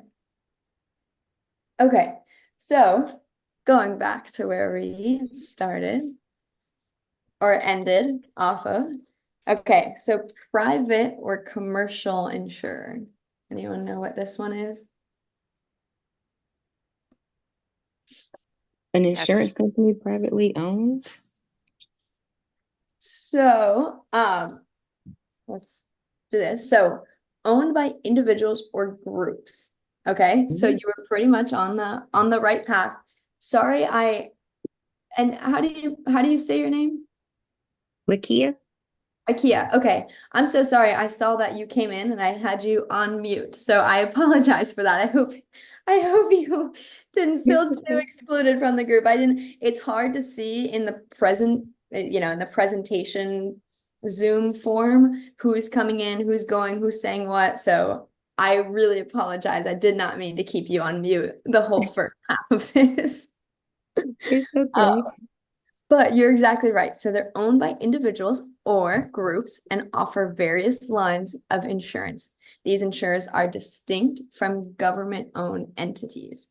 So we talked about a few insurance terms that they offer various lines of insurance. Can anyone remember what those are? Say that again. Well, So in the past couple of terms that we've talked about a few of them that offer a few different types and lines of insurance. Do you guys remember what those terms were that we talked about? talking about multi-line Multi-line, perfect. and like Okay, multi-line's a perfect example. We talked about what was that? Mutual. Say it Lloyd's again. of London. Lloyd's of London, perfect, great. Mhm. But remember, that's not an insurance company, right? right. Okay, but perfect example of offering various lines. I love it. A flag. A flag. Aflac. Okay, so Aflac, they offer just supplemental. Oh, really? Okay. Yeah, so they offer just supplemental. But that's so that's the duck if you know people don't know what that one is. But yeah, so that they just do supplemental. But they do have their different types of policies. But yeah, okay, so perfect. I love where you guys are going with this. All right, so let's see. John purchases a life insurance policy from a well-known insurance company that is owned by a private shareholder. This company operates as a private or commercial, also known as commercial insurer, meaning it is not owned or operated by the government. Okay. Instead, it is a for-profit entity owned by private citizens or groups and offer various types of insurance, including health, auto, life insurance, and then individuals and businesses. Okay. On the same page, we got it? Yes. Cool. Yeah. All right. So, and again, a way to remember that private insurer. Okay, so they're offering something private and special. Maybe you can think about it like that. Okay, so let's do reciprocal insurer. I always get this mixed up with reinsurance, so I really don't know. Okay. Anyone else? Um, Okay. So anyone want to read this and then reword it? I'll take a stab. Okay. An unincorporated group of individuals or organizations that agree to insure each other. Good. Good. Okay. So they make an agreement. Okay. They're like, yeah, we'll help each other out. Okay. So they exchange insurance contracts through a common attorney in fact who manages operations on behalf of the group. Okay.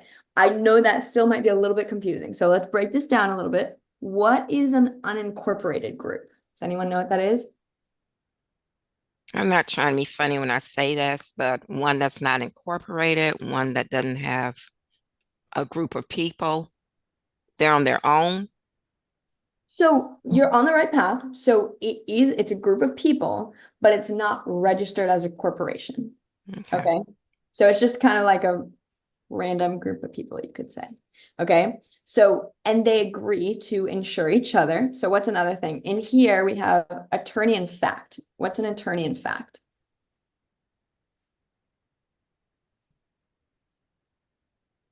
Has something to do with large numbers. They I don't know.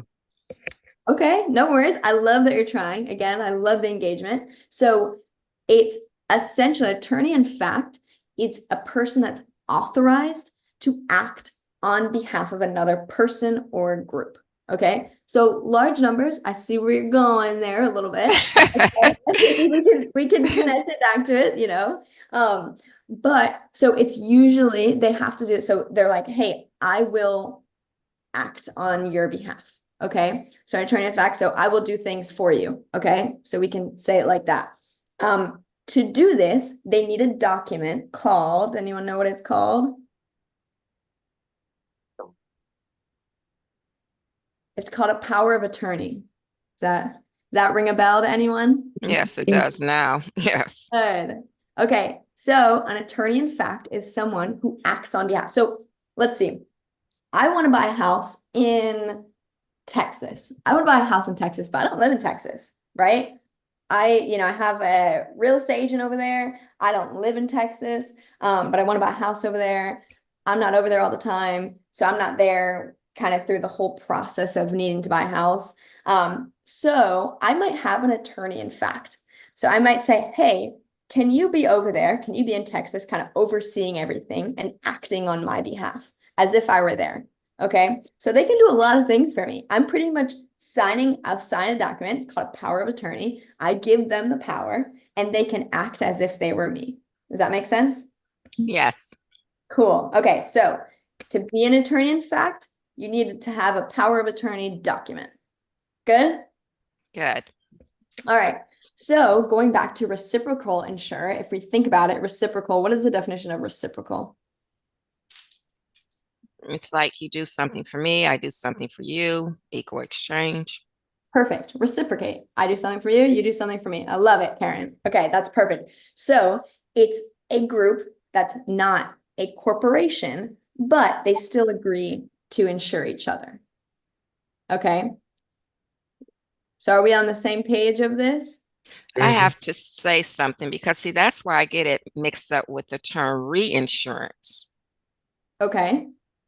Because So to me, it sounds like the same thing. So reinsurance versus reciprocal insurer is that so? Okay, so reciprocal insurer, they are insuring each other, right? Mhm. Look at these words are getting to my I'm like okay. So reinsure, to do again, to insure again. Okay, Okay. that's separated a little bit more. Now I helped a lot. Okay. Thank you. Okay. William, did you have a question? No, I didn't. No? Okay, so maybe let's try this example and see if this clears it up a little bit.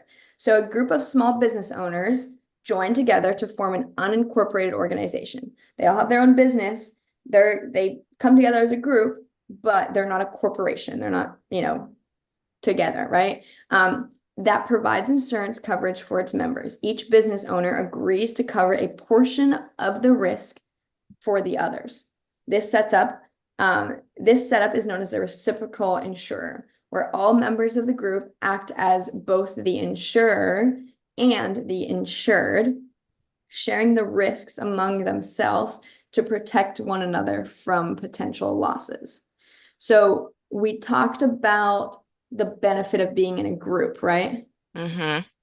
So does this make a little bit more sense why someone would do this? Yes, it does. Good. Okay. So they have all those group benefits and they protect each other. Mm-hmm. Is everyone on the same page or is anyone still confused? I'm much clearer now myself. No, Okay. I'm good. Good. Everyone else okay? Yeah. Still, maybe it's still a little bit confused? No, I'm okay. No? Good. Okay. So, and going back to reciprocal insure, so they insure each other, right? So they're insuring each other. And then reinsurance, again, I just wanted to clarify this a little bit because I was like, I don't know if that clarified it, because I just kind of explained the word. So reinsurance is to insure again. So it's providing protection for another insurance company. Okay. So it's a insurance company that will pretty much have another insurance company protect it. Does that make a little bit more sense? No, it did. It did the first time with the re. It's like a redo. Okay. I am watching my dog get in the pool right now. And he should not be in the pool, but that's okay. Does anyone else have a golden retriever or a dog that loves water? I don't have any Uh, pets. No, You the don't dog I have is kind of deathly afraid of water. I don't know why. We've had him since a puppy, but he's the biggest dog I've ever owned. He's my son's dog. Yeah. He's a Great Pyrenees mix, and he's Oh, 2 years old, and he's like 187 pounds. So getting him to do anything that he doesn't want to do is like an possible. uphill battle. I love it. I love it. Okay, yeah. See, Biggie, he loves it.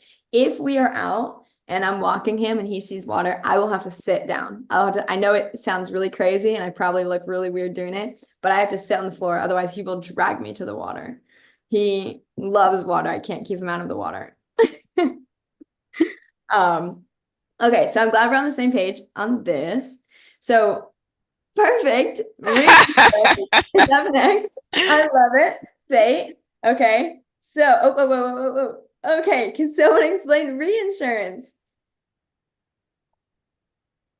We're doing it again. It's a redo. Involves one or more insurers known as reinsurers. They agree to take on a portion of the risk originally underwritten by another insurer. Okay. So again, they're reinsuring. So it's like adding extra insurance. Okay. Good. Yes. Okay. A life insurance company issues a large policy to high net worth individuals, which carries a significant amount of risk. To manage this risk, the insurance company enters into agreement with a reinsurer. The reinsurer agrees to accept a portion of the risk associated with this policy. This means that if a claim is made, the reinsurer will cover a share of the payout, helping the original insurer manage its exposure to maintain financial stability.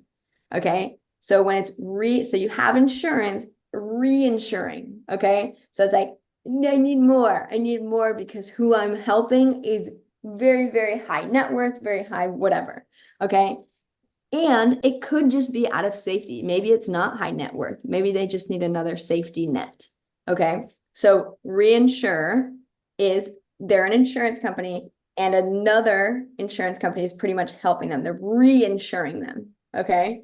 So like again, reciprocal insurance is they're helping each other, but they're not a group. Good? Yes. Cool. All right. Oh, reinsurance, who's the reinsurer?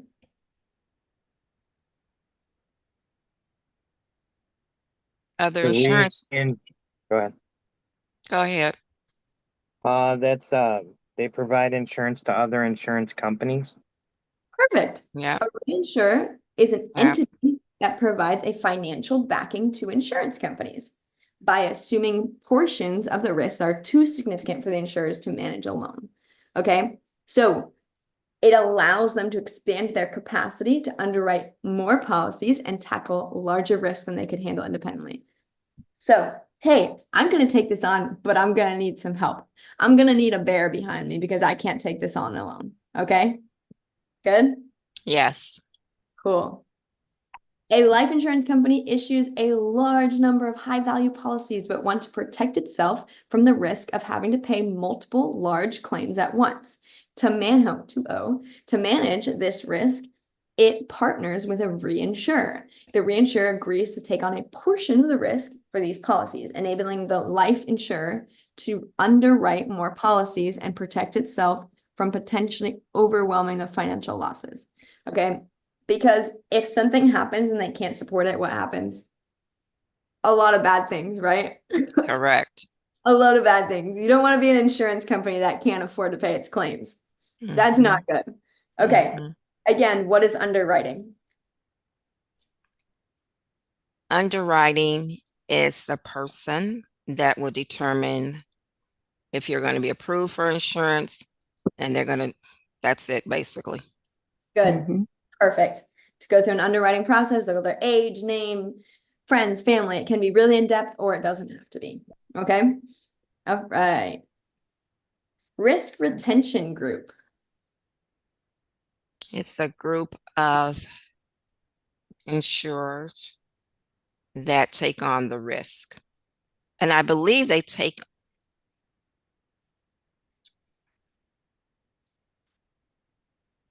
Go ahead. You was about right. You was right.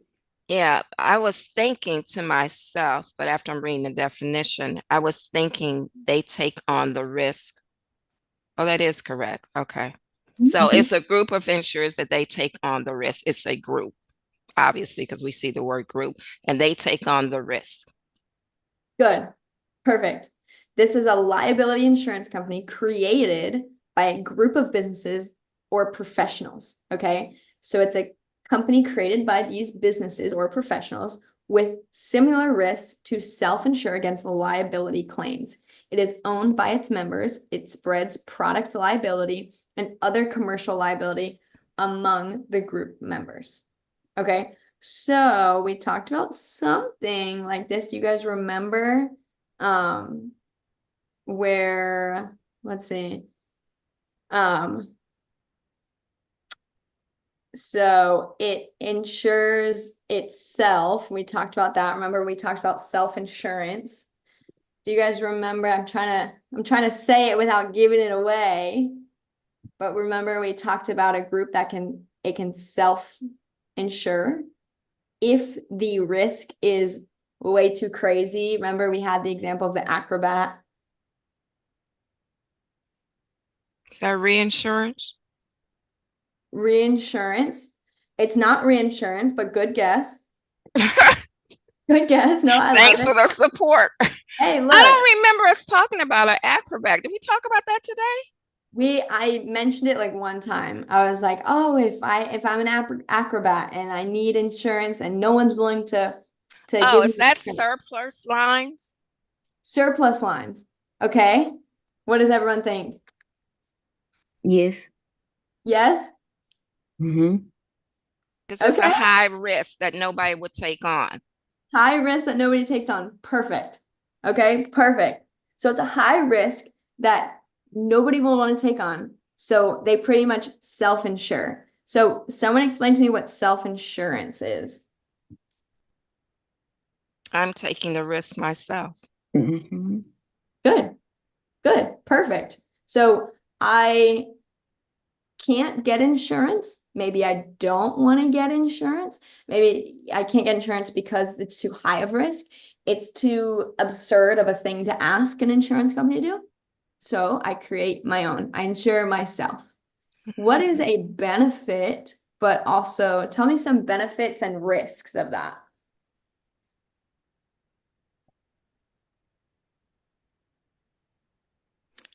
When you say risk, can we flesh that out a little more? Okay. So we understand benefits. So what is the benefit of being what is the benefit of having a self-insurance, or being a self-insurer? And then what is a potential downfall? What is something bad that could happen as a self-insurer? Maybe I run out of money. Maybe I run out of money. Perfect. Hey, I can't afford it. I tried to do it on my own, but I can't, I Like, tried. I tried. Look, I tried, but I can't do it. Okay. What is a benefit though? I know I'm being insured since no one else wanted to take it on. Perfect. I know I'm being insured. Another benefit. How do insurance companies make money? Say that again. I didn't understand that. How do insurance companies make money outside of signing up new policyholders? Investments. Invest. You have your own money to invest. You get all the benefits.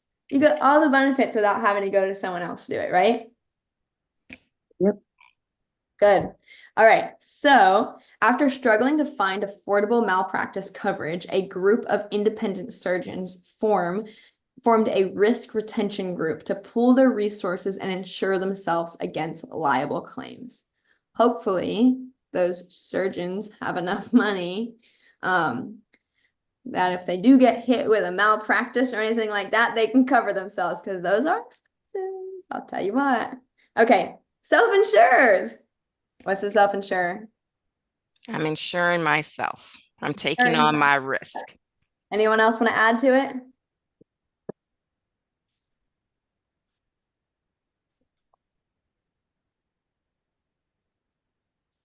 You make your own investments.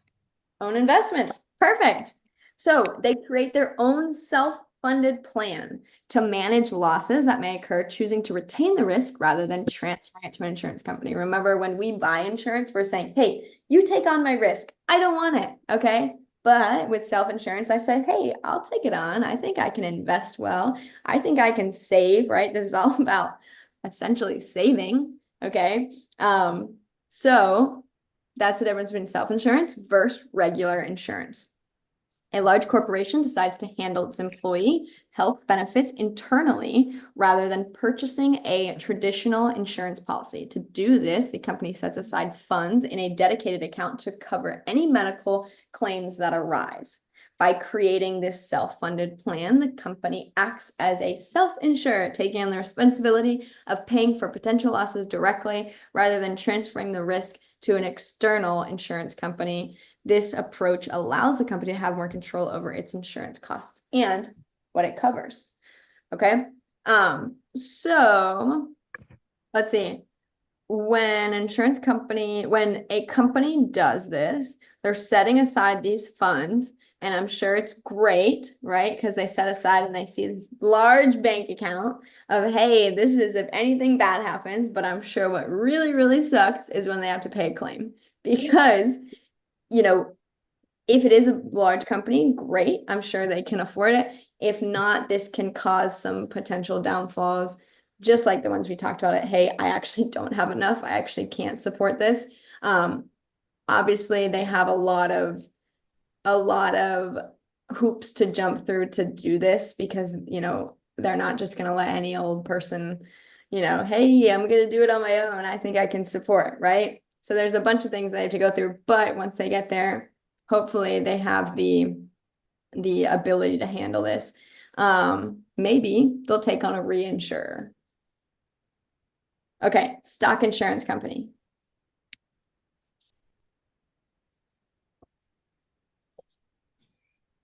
That is where you're paid through stocks instead of dividends. You're not a participating company. You're non-participating. Okay. So let's see. an insurance company owned by its shareholders.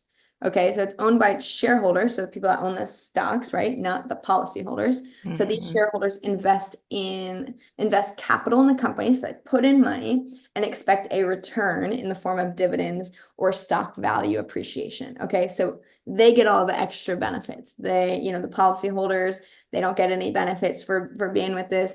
It's just the people that invest in this company that get the extra benefits. Okay, so profits are usually distributed to shareholders and not to the policyholders, unless they also own stock, of course.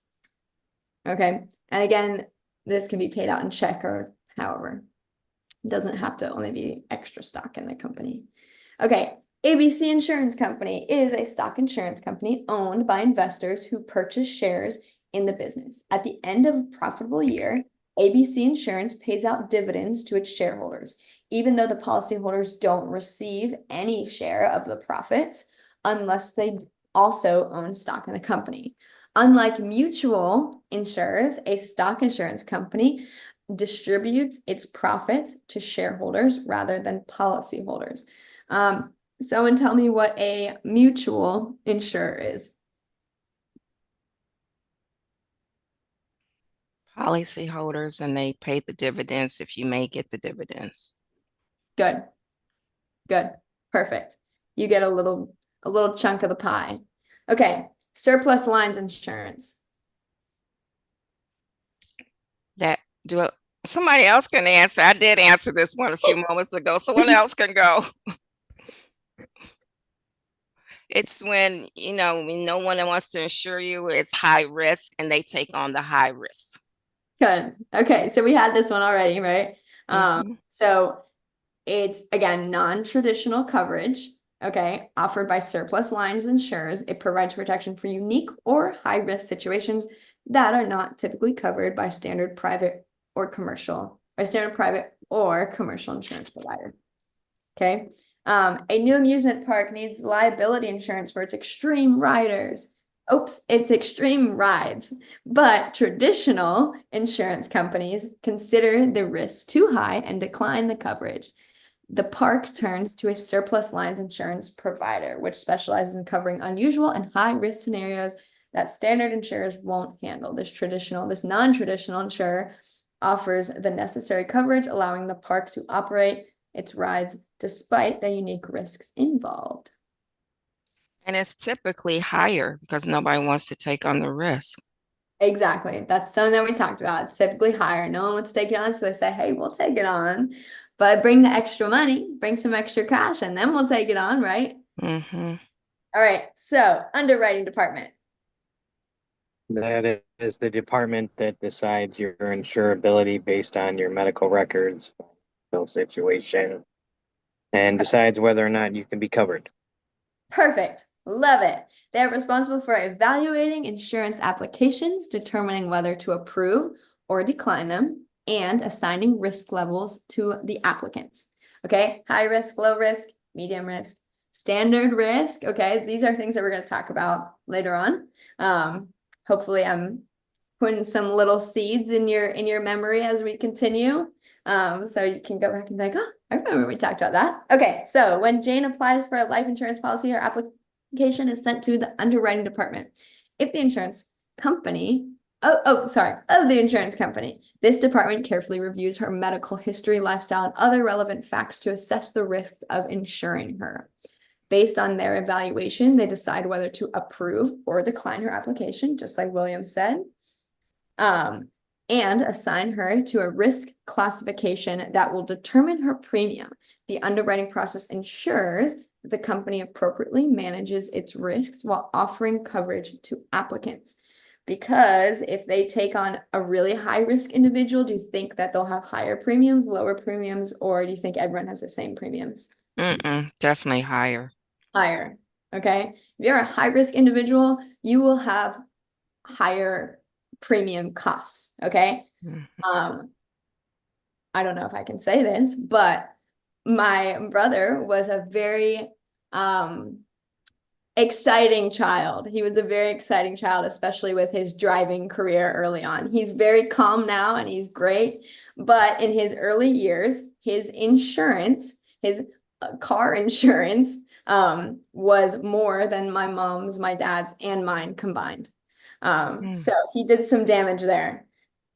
But if you're a high risk individual, you get more accidents, you get more this, that, the other, you will have higher premiums. If you are low risk, if you eat well, if you do things like that, you will have lower insurance. Obviously, that's not for auto, but you get what I'm saying. Oh, okay, it's Kahoot time. Has anyone played a Kahoot before? I have.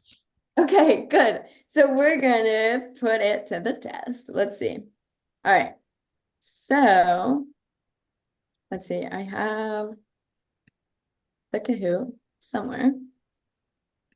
Let's see. Here we go. Chapter 1. Post live. I gotta turn off this sound though. Hopefully it doesn't make that noise. Let's see.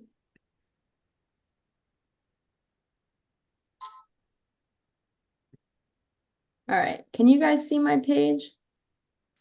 Yes. Okay. You talking about the Kahoot page? Is that what you're talking about? Yeah. Yes. Okay. Actually, you know what I'm gonna do? I'm not gonna do this. I'm gonna do it. Okay. Does everyone know how to sign on to Kahoot? I'm doing it now. Okay, so for those that don't, I'm gonna put it. I'm gonna put it in the chat. I think it's just kahoot.com, right? Correct. It is. Kahoot.com. Okay, so if you guys want to join that,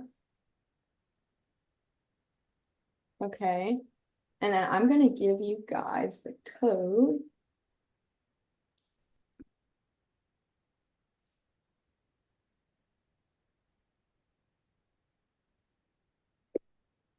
Gonna give me a game pin.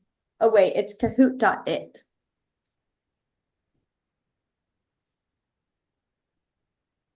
Kahoot.it. Sorry. Okay, so kahoot.it. I'm gonna type in the code. It's 5. I'll turn this music off. Okay, 5899792.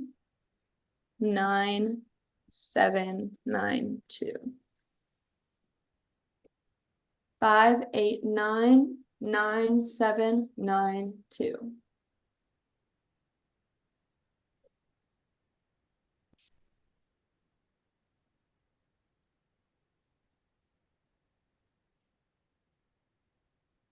Okay, we got one.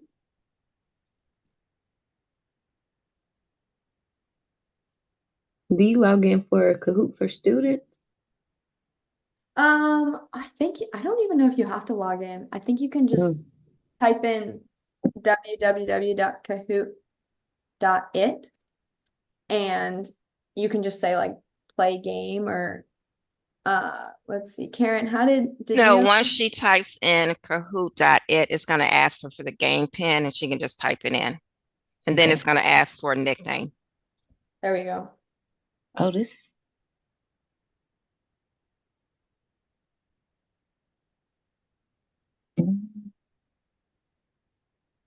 It's giving me different free Kahoot gameplay. So I'm gonna click the first one and then see what it do. Well, I got you here. So I just put in the chat www.kahoot.it. If you copy that and put it into your Google search or whatever you're using, whatever search engine you're using, it should bring you right to the page. And then you just type in the game pin.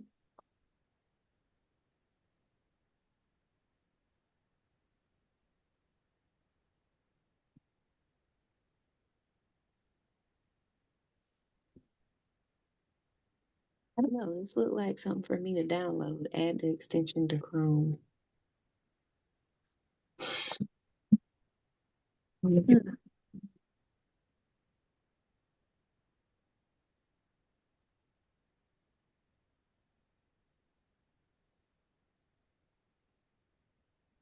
Did you I'm getting ready to put in the pin. perfect.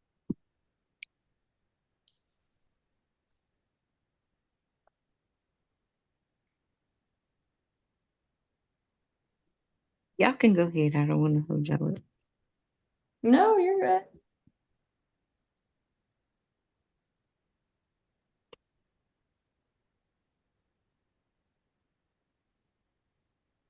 Okay, I'm ready. Okay. Did you put in? Let's see. So I just saw, okay, I got it. The chat and then 5.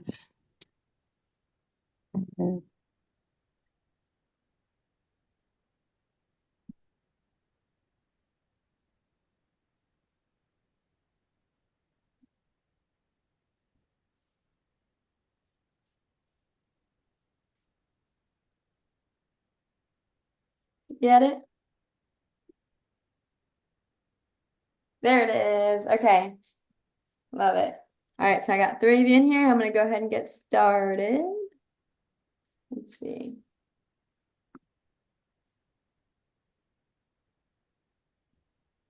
Okay, so this is chapter 1.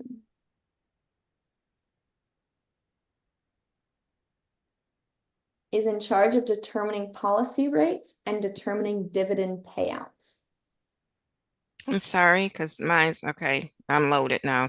Would you mind repeating the question? Who is in charge of determining policy rates and determining dividend payouts? Can you guys not see the? I can't. That's what I was just getting ready to say. No, I just see the colored shape. Exactly.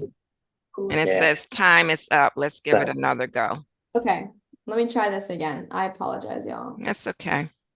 Okay, so let's see.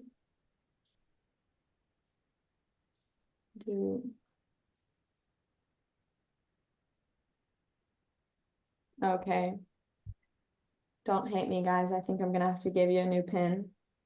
Oh, really? Okay. Let me go back then, because I was just putting another one. That's fine. Hopefully you guys know you guys are gonna be Kahoot experts after this. Okay. Presentation. Okay. Think I do it. You know what? It's letting me in. Let me see with the O pen. Let me just see something. Let me hear. Does someone want to try? Let's try this one. How do I get out of here? Okay, here we go. Chat. Yeah, it didn't let me in. Probably because the game was ended. Okay, try this pin. 245 Mm-hmm. 7521. Okay.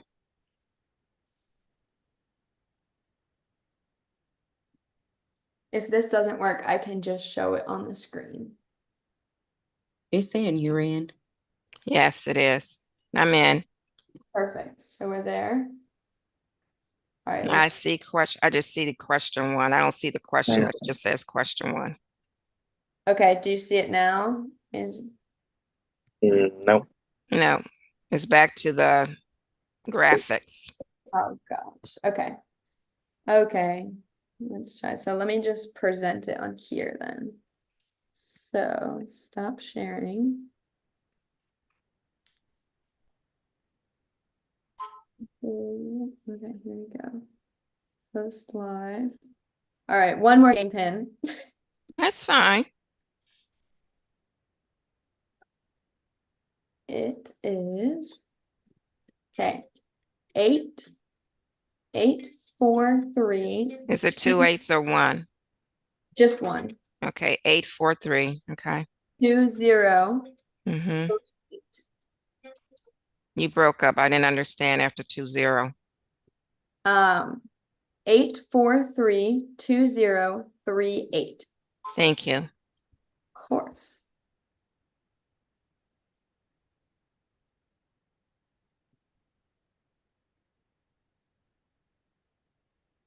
I'm in. Mm-hmm.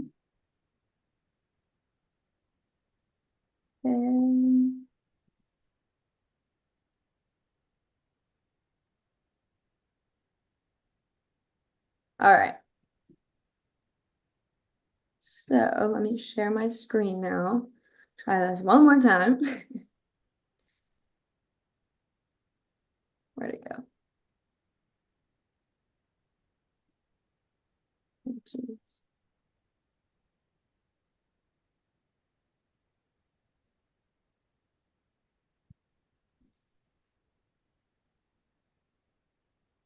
Yeah.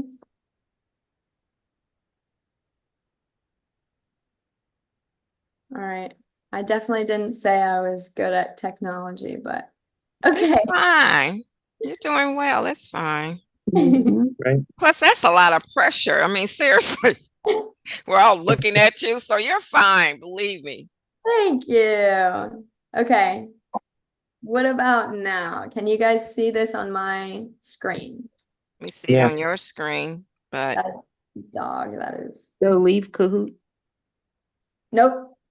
Wait, you left Kahoot? Not yet. Well, yeah, I gotta put the pen back in.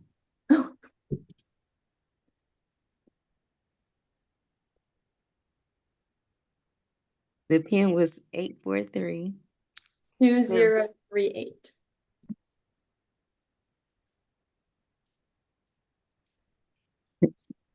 Okay. All right. I'm gonna go ahead and start. Sorry, y'all. That's just Biggie trying to come in. Okay. Can you guys see this? Is in charge of determining policy rates and determining dividend payouts. okay, isn't trying to. You can't see the questions, you can only see the shapes and colors. The questions are on my, let's see, the questions are on my screen. So if you come back to the video, to the Zoom. Oh.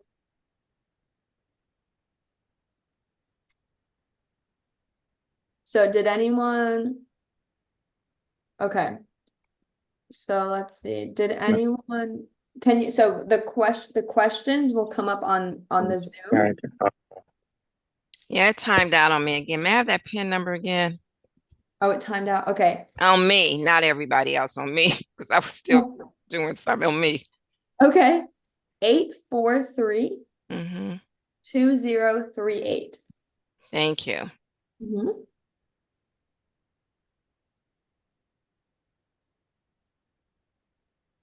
Okay. So the questions are going to be on the Zoom. So you have to have the Zoom, and then it's better if you guys can. I don't know if you guys are like on a computer and have your phone to the side. If you guys are using one device, it might be a little difficult to do this, but you're going to answer it on wherever you're signed in to Zoom, and it'll just show the, red, orange, blue, green. But the question is going to be on the actual Zoom. Does that make sense? So if you guys come back to the Zoom, you can see it on here, right? Yeah, it does, but my phone is timing out. I've played it before, so I'm fine. I'm gonna sit this one out. Okay. Okay, no worries. Yeah. So we can also just kind of go through, if it doesn't work, we can just kind of go through the questions too and answer them as a group. How many people do we have? Three. Oop, I timed out too. 1, 2, 3, 4.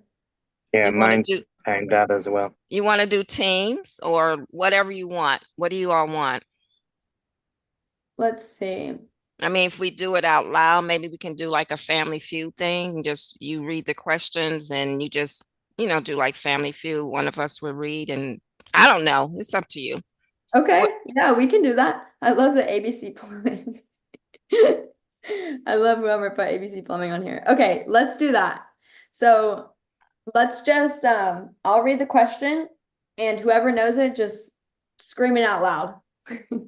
I timed Okay. out again.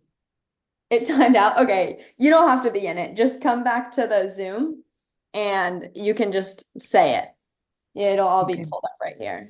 We'll have to figure this out outside of the the regular Zoom.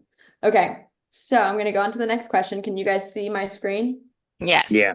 Okay, true or false, an insurer with a certificate of authority can sell insurance in any state. Be careful. False. False. False. Okay, William. I heard William. Okay, William, false. And I think I can skip to the end. Good. Why is that false? Because they have to get the certificate of authority in the state that they are doing business in. Exactly. You have to get one for each state that you're doing business in. Perfect. Okay, love it. Next question. True or, oh wait, reinsurance can involve more than one insurer to take on risk. True. True. I think it was Karen who said that first. Well, it was both of us. It Both was, of us? yeah, all of us really. Yeah. Okay, everyone? Yeah, true. Okay. Skip to the end. Why is it true? Oh, look, we got someone answering. Can anyone explain why it's true? Because one company is asking other companies to help take on the risk of high risk individuals. Yeah, So it may take more than one company to cover all those individuals, depending on how risky their activities are. perfect. Perfect. All right. Next question. An entity that provides financial backing to insurance companies by assuming portions of risk. That's the reinsurer. Reinsure. Good, William. I love it. All right. I think I can skip to the end. There we go. Reinsure. Perfect. All right. And do you want to explain that a little bit more? I know these are definitions that are kind of self-explanatory, but if you want to add anything, feel free. No, I mean the definition, the question kind of spells it out. It's just one company is trying to make sure they can cover any potential risks or injuries or accidents and rely on other companies to help them cover the costs of potential incidences that might happen. Perfect. Perfect explanation. All right. Next. A large company with significant potential risk can create their own insurance subsidiary known as. Ooh, Oh, that's a fraternal benefit society, isn't it? maybe. What does everyone else think? I'm still reading the question. Okay.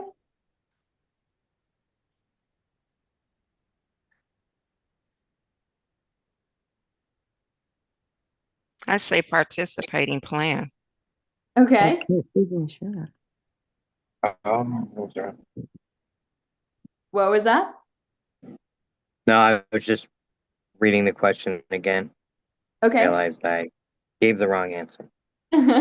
So no worries. I love that you guys are thinking. So a large company with significant potential risk can create their own subsidiary known as a captive insurer. Oh, yeah, that's their parent company. Okay. That's a parent company. You're exactly right. They can create their own. Okay. Oh. Okay. So we are at 11:50. So if you guys want, we can take a break and come back to it and do the last 5 questions, or we can do the last 5 questions and then take a break. I'd rather do the questions, but that's just me. No, you're good, Karen. We can do the questions. Okay. Oh. So we'll do the questions, and then as long as everyone's okay, if you don't want to do them, feel free to start your break early. All right. So let's see. Typically created and owned by members in the same profession or field to provide insurance. Oh, this one's interesting. Fraternal Benefit Society. Yeah, fraternal benefit society. Maybe. Any other guesses? Oh. Hmm. Oh, you know what? Since you said that, maybe, Multi. but you won't be there when I'm taking the test. Risk retention group. Ah, Okay, I hope you guys hear my voice in the back when you take risk retention group. risk retention group. Anyone want to explain that? It is a group. It's a group that, you know, like it gave the example on your screen, attorneys, doctors, surgeons, they take on their own risk. They do their own insurance. Yeah. Perfect. Perfect. So risk retention, remember like a retention pond, it keeps everything in. So you're retaining, keeping the risk. Okay, so typically created and owned by members in the same profession or field to provide insurance. That's a tough one. I'll give it to you. That's a tough one. Okay. But I see where you guys were going with fraternal benefit group. Mm-hmm. Because you come together, it's a group that's based on religion or things like that, right? And you come together to kind of have extra benefits. I see where you're going with that. Mm-hmm. Okay. So But the PCI, they need to see the right questions. I know, They're I not know. gonna they're not gonna see where we're going. I know. But I will say these questions are probably going to be a lot more difficult than the ones you'll see on. Mm-hmm. The Yeah. other thing I want to tell you guys is this is great. Like going through and knowing the terms and everything is great. You guys are going to learn so much more in the actual field. When you guys get out there and start working, Mm-hmm. you guys are going to learn so much more and it's going to all become more relevant to you guys. I would say what helped me the most when I was studying was Mm-hmm. essentially doing questions, doing practice questions, because a lot of the Yeah. questions are very, very similar to the real test because, it's insurance. How many questions can they ask about insurance? I hate to say it, but it's true. So I personally would recommend doing questions, questions, questions. Okay. Mhm. That is so true. Mm-hmm. And I just want to add this from my own experience. Don't memorize, get the concept. Yes. Yeah. And be very That's careful important. because if you memorize and then it's a little bit different on the exam, Yeah. it can screw you up a little bit. All right. True or false? The government can own private or commercial insurance. I don't know if we really talked about this, but I think we kind I'm of gonna went say false. false. Yeah, that's true. It's false. There's not much else to that. It's false. Okay, so on to the next. Reciprocal insurers. Oh, what is it? Insures each other. Yeah, insures each other. Perfect. Love it. All right. Yay, finally got that down. Yay. Yeah, I'm happy. Okay. I think I can skip. Yep. Perfect. All right. An amusement park might choose this kind of insurance for their liability and risks.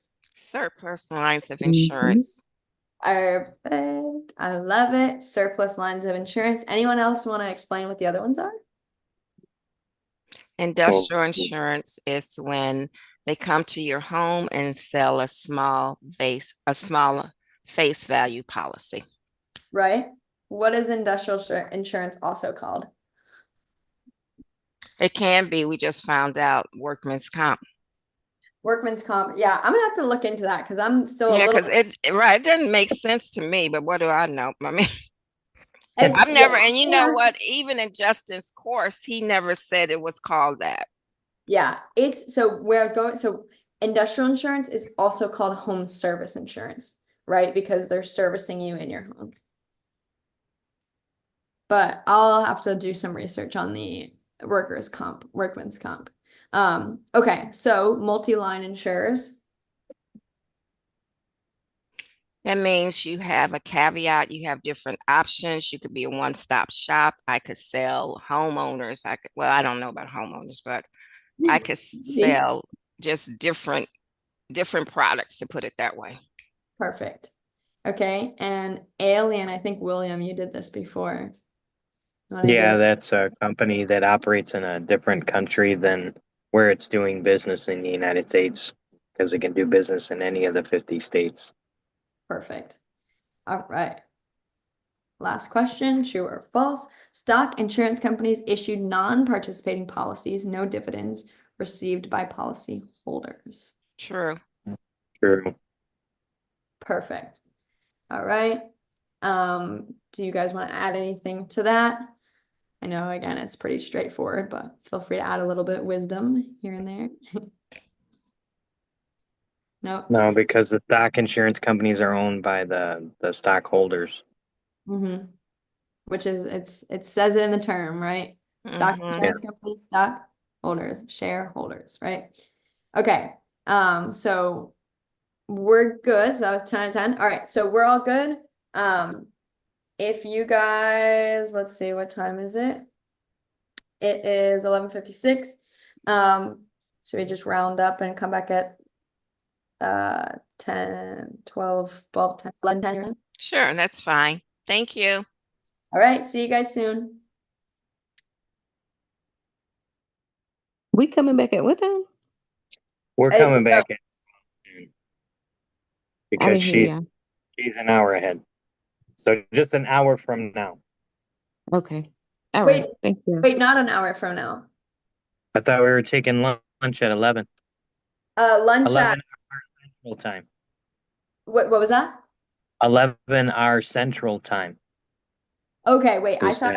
I thought we were doing 12 your time.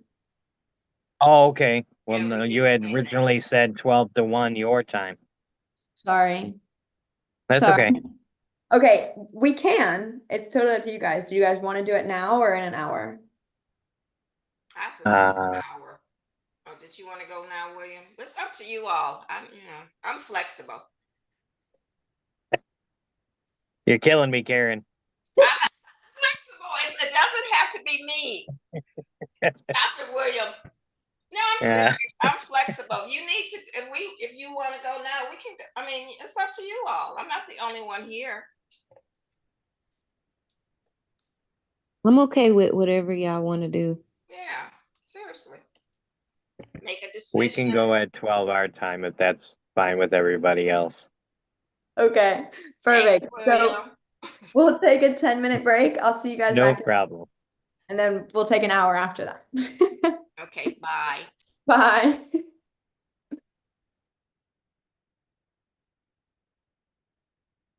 Um, Yes?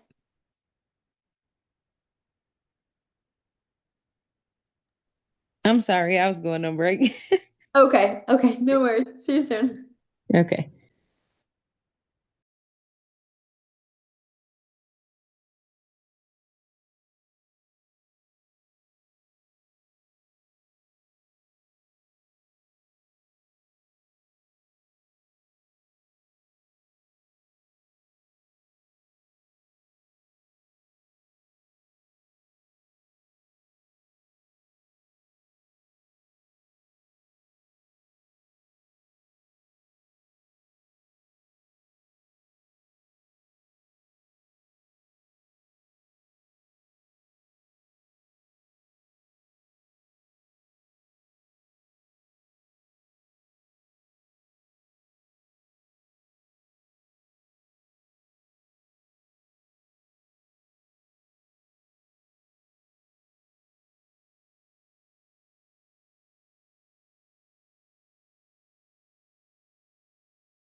Hey y'all.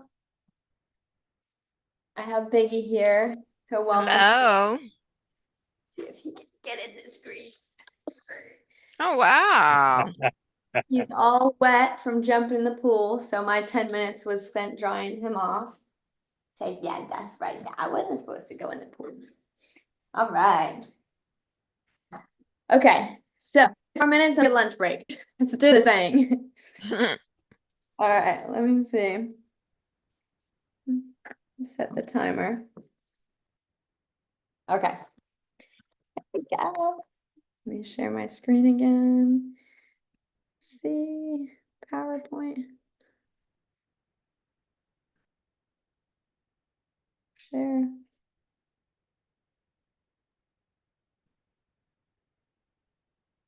On there. Okay, can you guys see my screen? Yes. Yes. Perfect. Perfect. Perfect.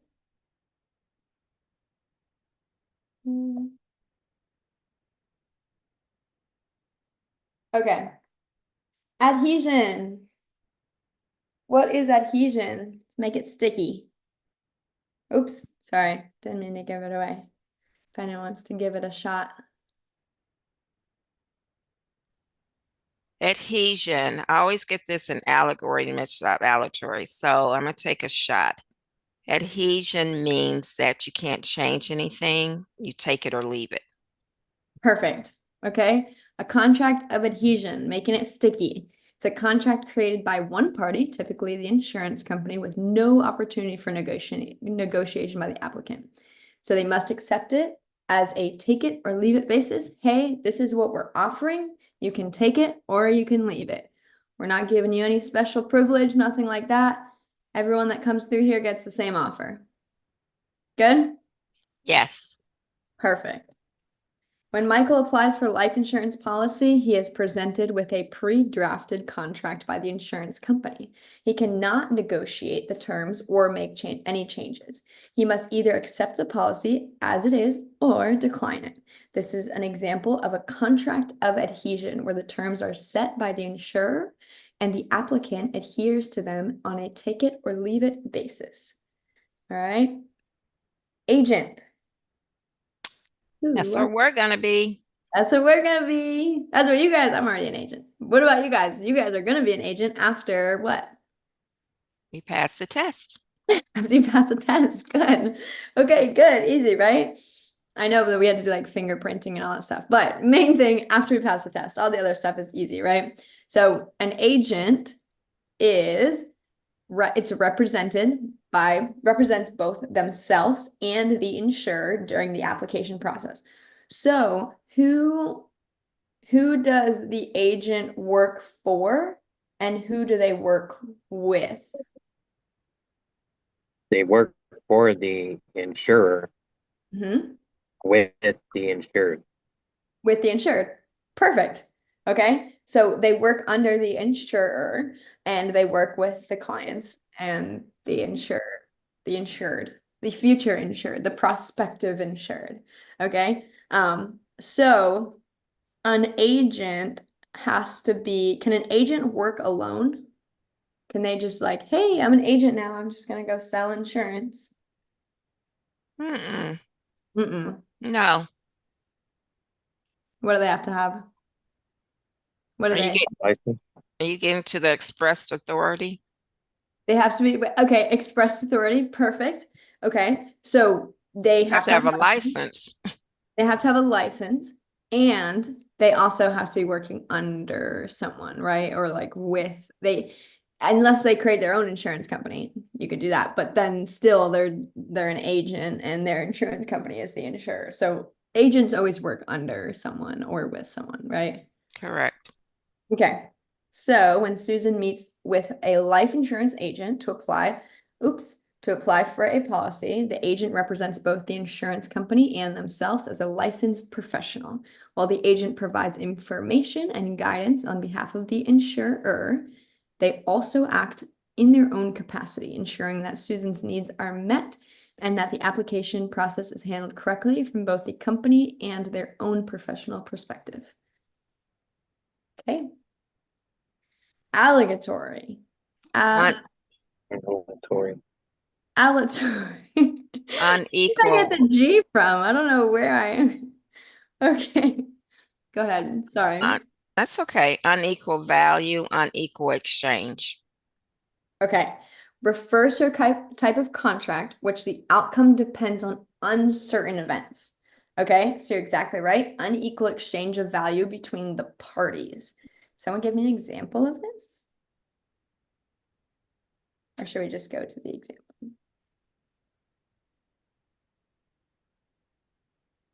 So a good example of this is insurance. Okay, we're putting a lot on the insurers, right? Mhm. So it could be an unequal exchange of value. Like, let's say we buy the insurance policy and 3 months later we die. That's an unequal exchange, right? Because we haven't paid that much, but they still have to pay the full death benefit. If we're talking about life insurance. Mhm. Okay. Okay, so a homeowner buys insurance. They may never have a fire, flood, or theft, in which case the insurer keeps the premiums. But if a fire destroys the homeowner shortly after the policy begins, the insurer may pay hundreds of thousands of dollars, far exceeding the premium paid. So that's what the insurance companies don't want to happen, right? Correct. All right. Apparent authority.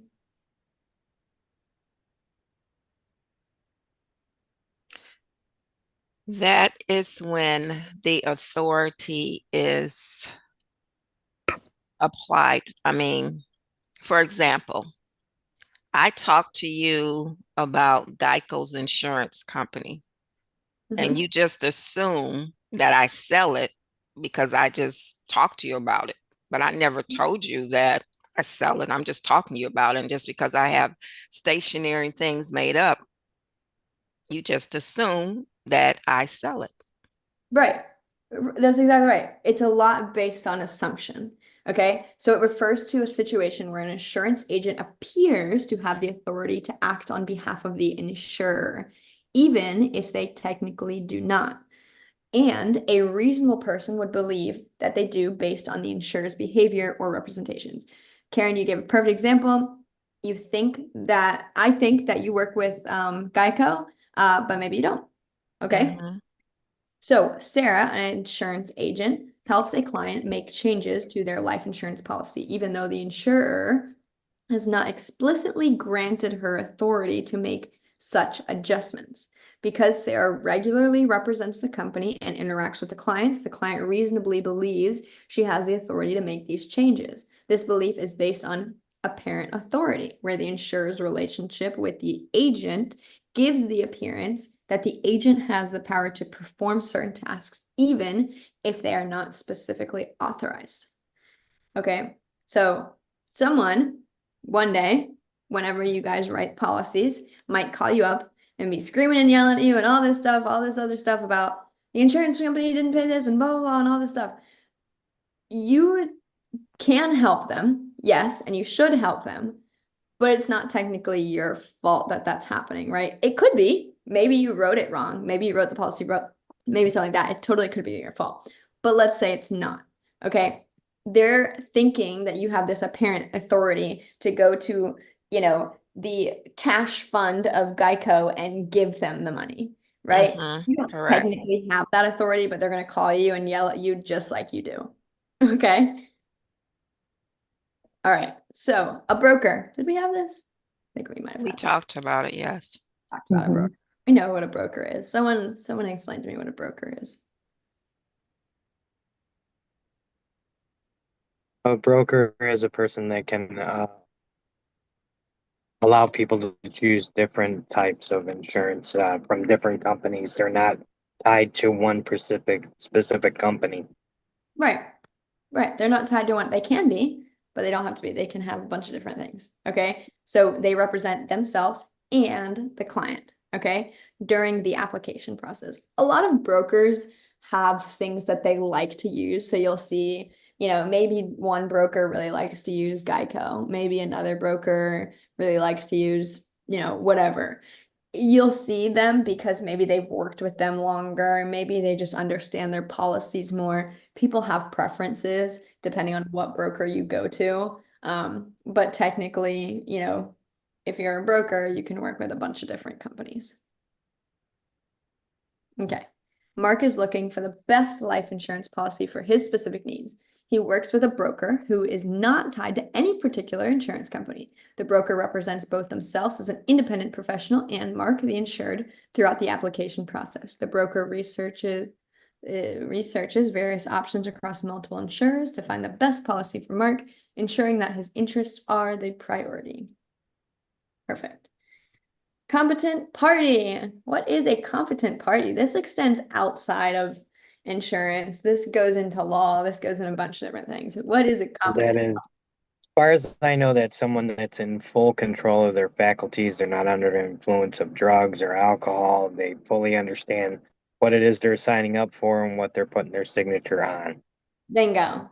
Bingo. A competent party. It's a person who has the capacity to understand the contract that they're entering into. All parties must be legally competent, which means they should be of legal age, mentally fit, and not impaired by any drugs or alcohol. Okay. And also people with dementia as well. That's exactly right. Yeah, I mean, if you're selling to seniors, I think that has to be kept in mind too. Definitely does. Well, on a side note that you could add to the next time you do one of these webinars for a Okay. parent authority, I was told something a long time ago by my grandfather that Okay. you should never assume anything and it was an easy way for me to remember how to spell it. And my mom wasn't happy that he told me this way. But when you assume something, you make an ass out of you and me. Yeah, I was told So that that was too, his way William. of You're teaching me how to absolutely spell it. correct. Yep. Right. Look, I'm writing it down. You like that? I love it. Yeah. I'm writing it down. I love it. I'm going to use that next time. Thank you, William. Okay, perfect. All right. So I love it. Competent parties, again, make sure they don't have dementia, make sure they're of legal age. They're not, coming in there drunk or high or whatever else. It's pretty self-explanatory. I mean, they have this in place for a lot of other things in law, but okay. So Jane, a 35-year-old professional, applies for a life insurance policy. Since Jane is of legal age, mentally sound, and not under the influence of any substances, she is considered a competent party. This means she is fully capable of understanding the terms of the insurance contract and legally agreeing to them, making the contract valid and enforceable. Concealment. What is concealment? We're hiding things. We're not being honest. We're not telling the truth. That's exactly right. To conceal something, you're hiding it, you're keeping it to yourself. So it occurs when an applicant fails to disclose a material fact that they know when applying for insurance. So there's a lot that's going to go into this, and we're going to talk about it. Okay. But why would someone conceal something? What would be the benefit to them to conceal something? And why would the insurance company be upset with that? Lower premiums. If Uh, I'm a smoker, my premiums are going to be higher. Mm-hmm. Double the cost. That's what I always say. Smoker, double the cost. That has a big, big effect on your premiums. William, did you have anything else to add to that? no. No? Okay, so yeah. So the benefit to the person is that they don't have to pay higher premiums. What the insurance company is mad about is that they're getting scammed, right? Mm-hmm. All right. They're making a bet on someone. They're saying, okay, hey, under these circumstances that you've told me, I bet that this won't happen. But if they don't know the full concept, they don't know the full idea, the full picture, then that's really, not a fair bet. Okay, so when applying for a life insurance policy, Tom fails to disclose that he was diagnosed with a heart condition a year ago, even though he is aware that this information is relevant to the insurer's decision. This omission is considered concealment, as Tom knowingly withheld a material fact that could affect the insurer's risk assessment and the terms of the policy. If discovered, this concealment could lead to denial of his claim or cancellation of the policy. Okay. That's In pretty. a real life situation, when, for example, I know of someone that was dating someone and they truly did not know that this person was married. Oh, wow. And that is very dangerous. And it's just the same. I mean, it's not dangerous in insurance, but you do feel like you're being scammed. I mean, it's just unethical. It's just ugly. Wow. That is quite a story. I feel really bad for that person. Holy cow. Yeah, and it happens all the time, sadly, just like it happens all the time in insurance. That's why you have to do a lot of vetting. Mm-hmm. You're exactly right. You're exactly right. Um, wow. Well, we're definitely not forgetting concealment after that. Okay. You said bringing your stories. No, I love it. Bring in your stories. Yeah, that was No one, realistic. I mean, no one's gonna forget concealment after that. I'm telling you, they won't. They won't. They've been thinking about that poor lady. All right. Conditional. that it can be in insurance a conditional receipt, meaning that everything's conditional until the underwriter has approved you. Perfect. A policy in which the insurer's obligation to pay benefits is dependent on the occurrence of a specific event that the contract covers. Okay, so hey, if you sign this insurance policy, I'm giving you a conditional receipt, okay, that says after you get your medical examination, it'll go into full effect. I think that there is you can have like reduced coverage during that time, but it won't be the full coverage until that full, until that condition is met. Okay. Maria purchases a life insurance policy and the insurer promises to pay the death benefit to her beneficiary. However, this promise is conditional. The insurer will only pay if Maria passes away while the policy is active. For the policy to remain active, Maria must continue to paying her premiums on time and comply with any other terms of the policy. If she fails to meet these conditions, such as missing payments, the insurer may not be obligated to pay the death benefit. So a lot of times with missing premiums, things like that, some of the insurance companies, if they do die before paying, whatever premium, they will just deduct that from the death benefit. So if they have a death benefit of 150,000 and we'll say something crazy, let's say they didn't pay $10,000 of premiums, then they'll just give the beneficiary 140,000. Okay. Okay. Yes. Good. Consideration. William, do you want to go? Because I don't want to take them all. I would think that this is when the underwriter is taking into consideration the applicant's previous health history, insurability, their financial situation, to as far as deciding premiums and taking all that into consideration.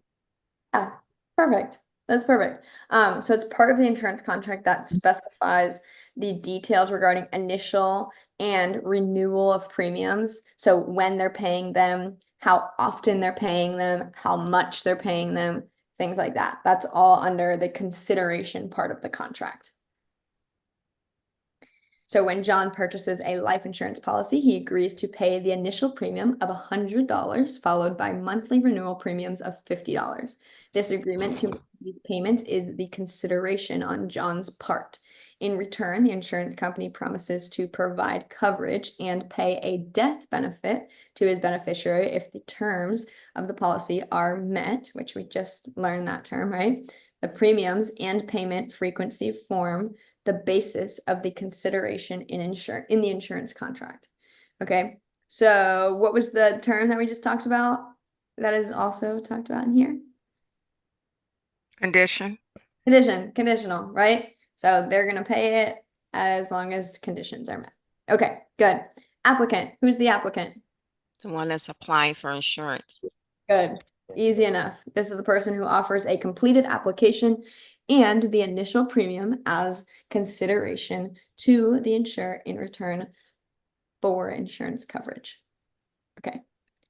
Sarah is an applicant for a life insurance policy. She submits a completed application along with the initial premium payment. As the applicant, Sarah is the person seeking insurance coverage, and her information will be reviewed by the insurer to determine if she qualifies for the policy. Estoppel. I love this word. That means you can't stop or change anything. Yeah, I kind of get this mixed up, but that means I'm not looking at the definition, by the way. That means you can't stop or change anything that is written, or is it verbal? It's one of the Okay. two. So let's read. So a legal doctrine that stops a party from denying or asserting, so adding something contrary to what has already been established as truth due to that party's own actions, statements, or behaviors. So it's anything. What is originally written down, that's what goes. Okay, you can't later on come in and be like, well, this person said this, or this was said, or this, whatever is in the document is what is put into play. Does that make sense? Understood. Cool. If an insurance company, through its actions or communications, leads a policyholder to believe that they are covered for a certain claim, and the policyholder acts based on that belief, the insurer cannot later deny this coverage for that claim due to the insurer's previous conduct. Okay, so did I say this backwards? The insurer cannot later deny coverage for that claim. Okay, I might have said that backwards or put it No, in. you didn't. Did I? No, you did not. I did not. Okay. Mm-mm. Perfect.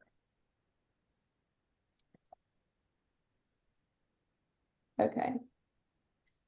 All right. Express authority.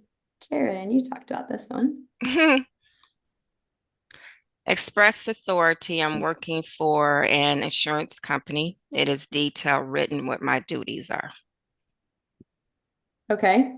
The authority explicitly given to an agent by the insurer, clearly outlined in the agency contract.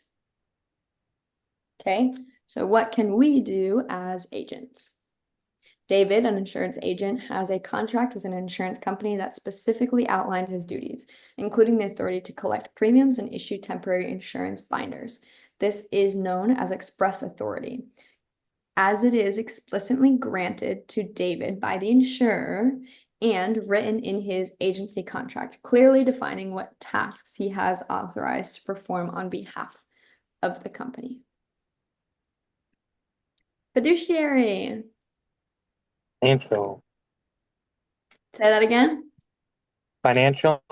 Financial. Good. That's literally all you have to remember. The obligation of an insurance producer, us, to manage collected premiums responsibly and to provide clients with sound financial advice. A fiduciary holds a position of trust concerning the management of their clients and insurers' funds. Okay, money is a big topic, right? No one likes anyone messing with their money unless they know what's going on, right? So as agents, as producers, we are entrusted with this. So we have to be very careful about what we say, who we say it to, who we say it about, okay, when it comes to money. So we are trusted with this fiduciary responsibility to ensure everything that we are saying, doing, feeling, whatever is in the best interest and in the acknowledgement, and the client knows what we're doing and why we're doing it, okay? Good. As an insurance agent, Emma collects premiums from her clients and ensures that these payments are promptly submitted to the insurance company. She is also responsible for giving her clients sound financial advice regarding their insurance needs. In this role, Emma acts as a fiduciary, meaning she is in a position of trust both with the insurer and her clients, and must manage their funds and provide advice with care and integrity. Fraud. What is fraud?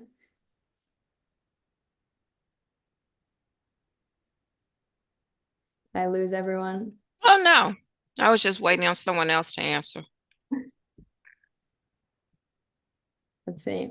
I can explain this one. I think we all know what fraud is. Yes.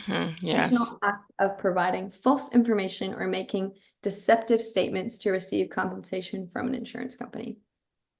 I was saying the definition and saying an answer and then realized I was on mute. You're on mute. Do you want to give an example of fraud then? Fraud would be presenting a policy that is supposedly supposed to cover a certain instance, a death benefit, and that actually not being written in the policy, or the amount that is told that would cover the death benefit is not the actual. So providing false information that isn't actually within the policy and getting people to sign said policy while presenting it as truthful. Perfect. That's exactly right. Okay. So we're making them believe something. So they buy a policy. So we make money. That's fraud. Okay. We want to stay away from this. That's also what we just talked about, your fiduciary responsibility. That's completely ignoring that as well. So let's not engage in fraud. Tom intentionally lies on his life insurance application, claiming he has never smoked, even though he is a regular smoker. He does this to receive a lower premium. This act is considered fraud because Tom deliberately provided false information to deceive the insurance company with the intent to gain financial advantage through lower insurance costs.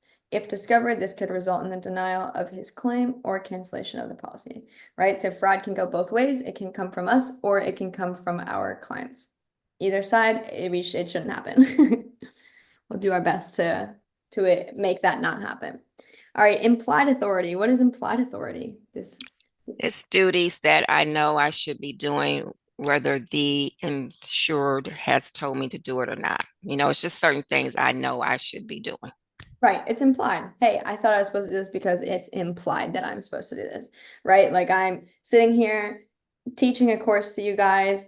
It's implied that I'm going to be talking to you guys, right? It's implied that I'm going to be teaching you guys something or helping you learn something, right? So the authority that is not explicitly stated in the agency contract, but is assumed to be necessary for the agent to perform their duties effectively. Okay. Although Sarah's agency contract does not specifically state that she can schedule medical exams for clients applying for life insurance, it is considered part of her role as an agent to facilitate the application process. This is an example of implied authority, where even though the task isn't explicitly written in her contract, it is understood as necessary for her to carry out her routine responsibilities as an insurance agent. Indemnity contract. What is an indemnity contract? That means we restore the client back to their wholeness before their loss.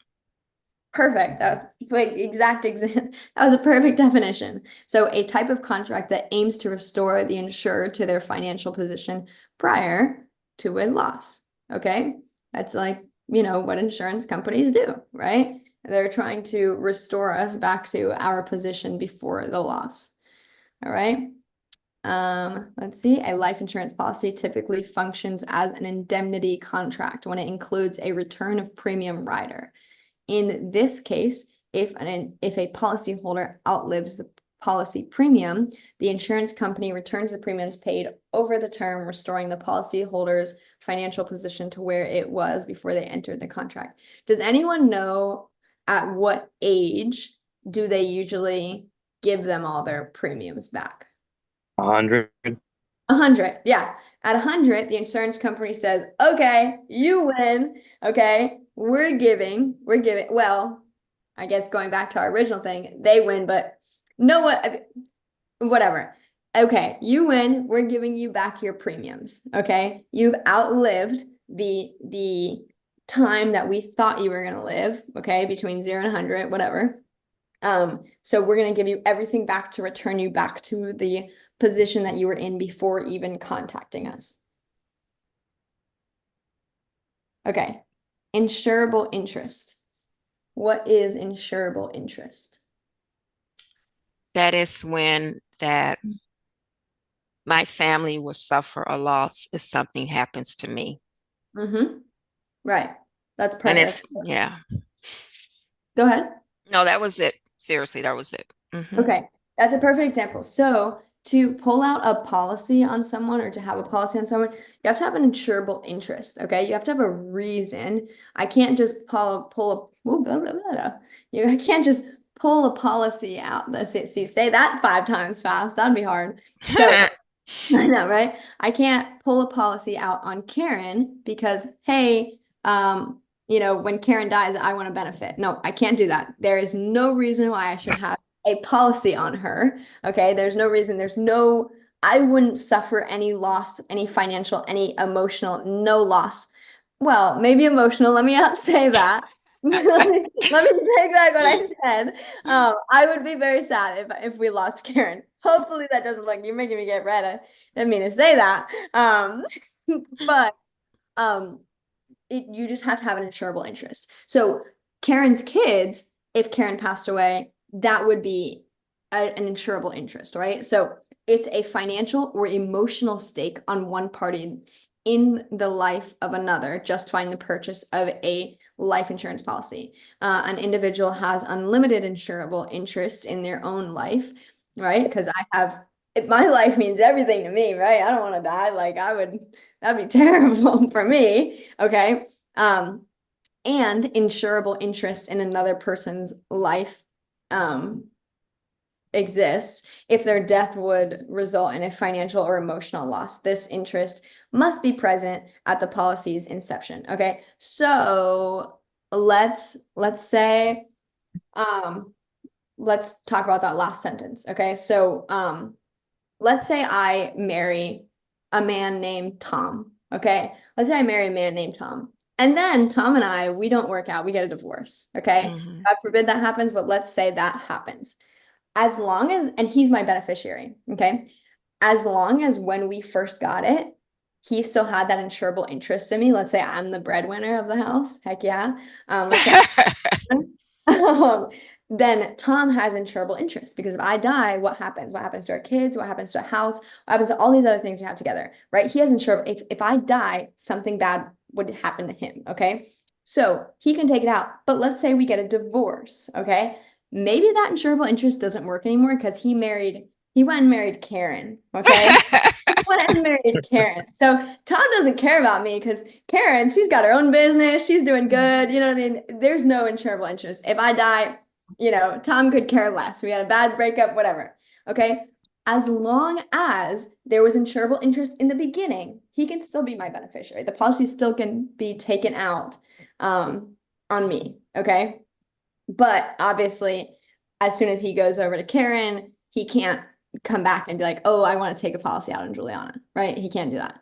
But at the time of conception, at the time inception, he can take out, he has to have an insurable interest on me. Okay.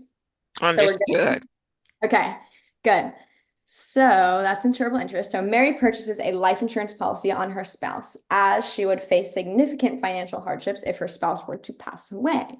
Because Mary relies on her spouse's income and emotional support, she has an insurable interest in her spouse's life. This means that she stands to lose more if her spouse passes away. So she benefits more from their continued well-being. Okay? All right. So you got to have insurable interest. That obviously avoids me, taking it out on someone and getting a benefit for, whoever. Okay. Insurance policy. What is an insurance policy? That's the policy that's written up and then sent to the underwriters to extend the coverage to the applicant that they have signed up for. Perfect. William, perfect. A written agreement in which one party promises to compensate another for losses arising from unforeseen events. Okay, so it's the agreement we have with the insurance company, right? All right. A life insurance policy states that the insurance company will pay a death benefit to the policyholder's designated beneficiary upon the policyholder's death. In return, the policyholder agrees to pay regular premiums and maintain the coverage ensuring financial protection for their loved ones. Right? Legal purpose. What is legal purpose? It is a contract regarding insurance. Okay, that's good. I like it. The requirement that an insurance contract must be for a lawful purpose and not contradict public policy. So it has to be for a purpose. You can't create something that is illegal or not for a good reason, right? It just has to have a valid legal purpose. It's as simple as that. So an individual cannot take out a life insurance policy on a stranger without their consent or a valid insurable interest, as this would violate the legal purpose requirement. The policy must serve a lawful purpose, such as providing financial protection for a family member or business partner, to be enforceable. Okay, so it's similar to what we talked about before. It has to have a reason. It has to have a good reason.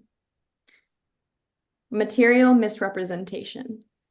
What is this? We talked about this a little bit. That's on the line with concealment and fraud. I mean, you're intentionally just misrepresenting the facts. Exactly. A misleading statement made by an applicant that may impact the insurer's judgment on whether to take on the risk. So when applying for life insurance, Robert claims he has never been diagnosed with a chronic illness, even though he has a history of heart disease. This is a material misrepresentation because the false statement significantly affects the insurer's decision-making process. If the insurer had known the truth, they may have declined the policy or charged a higher premium. This misrepresentation can lead to the policy being voided or claims being denied if discovered. Parole evidence rule is this. I saw that in his course. I've forgotten it. I don't know. I saw it in Justin's course though. Want to take a try at rewording it?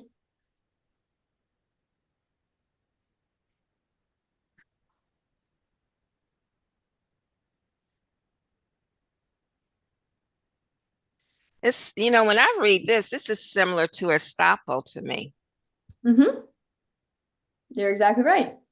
Once something is written, a previous oral or a post oral statement cannot be taken into account.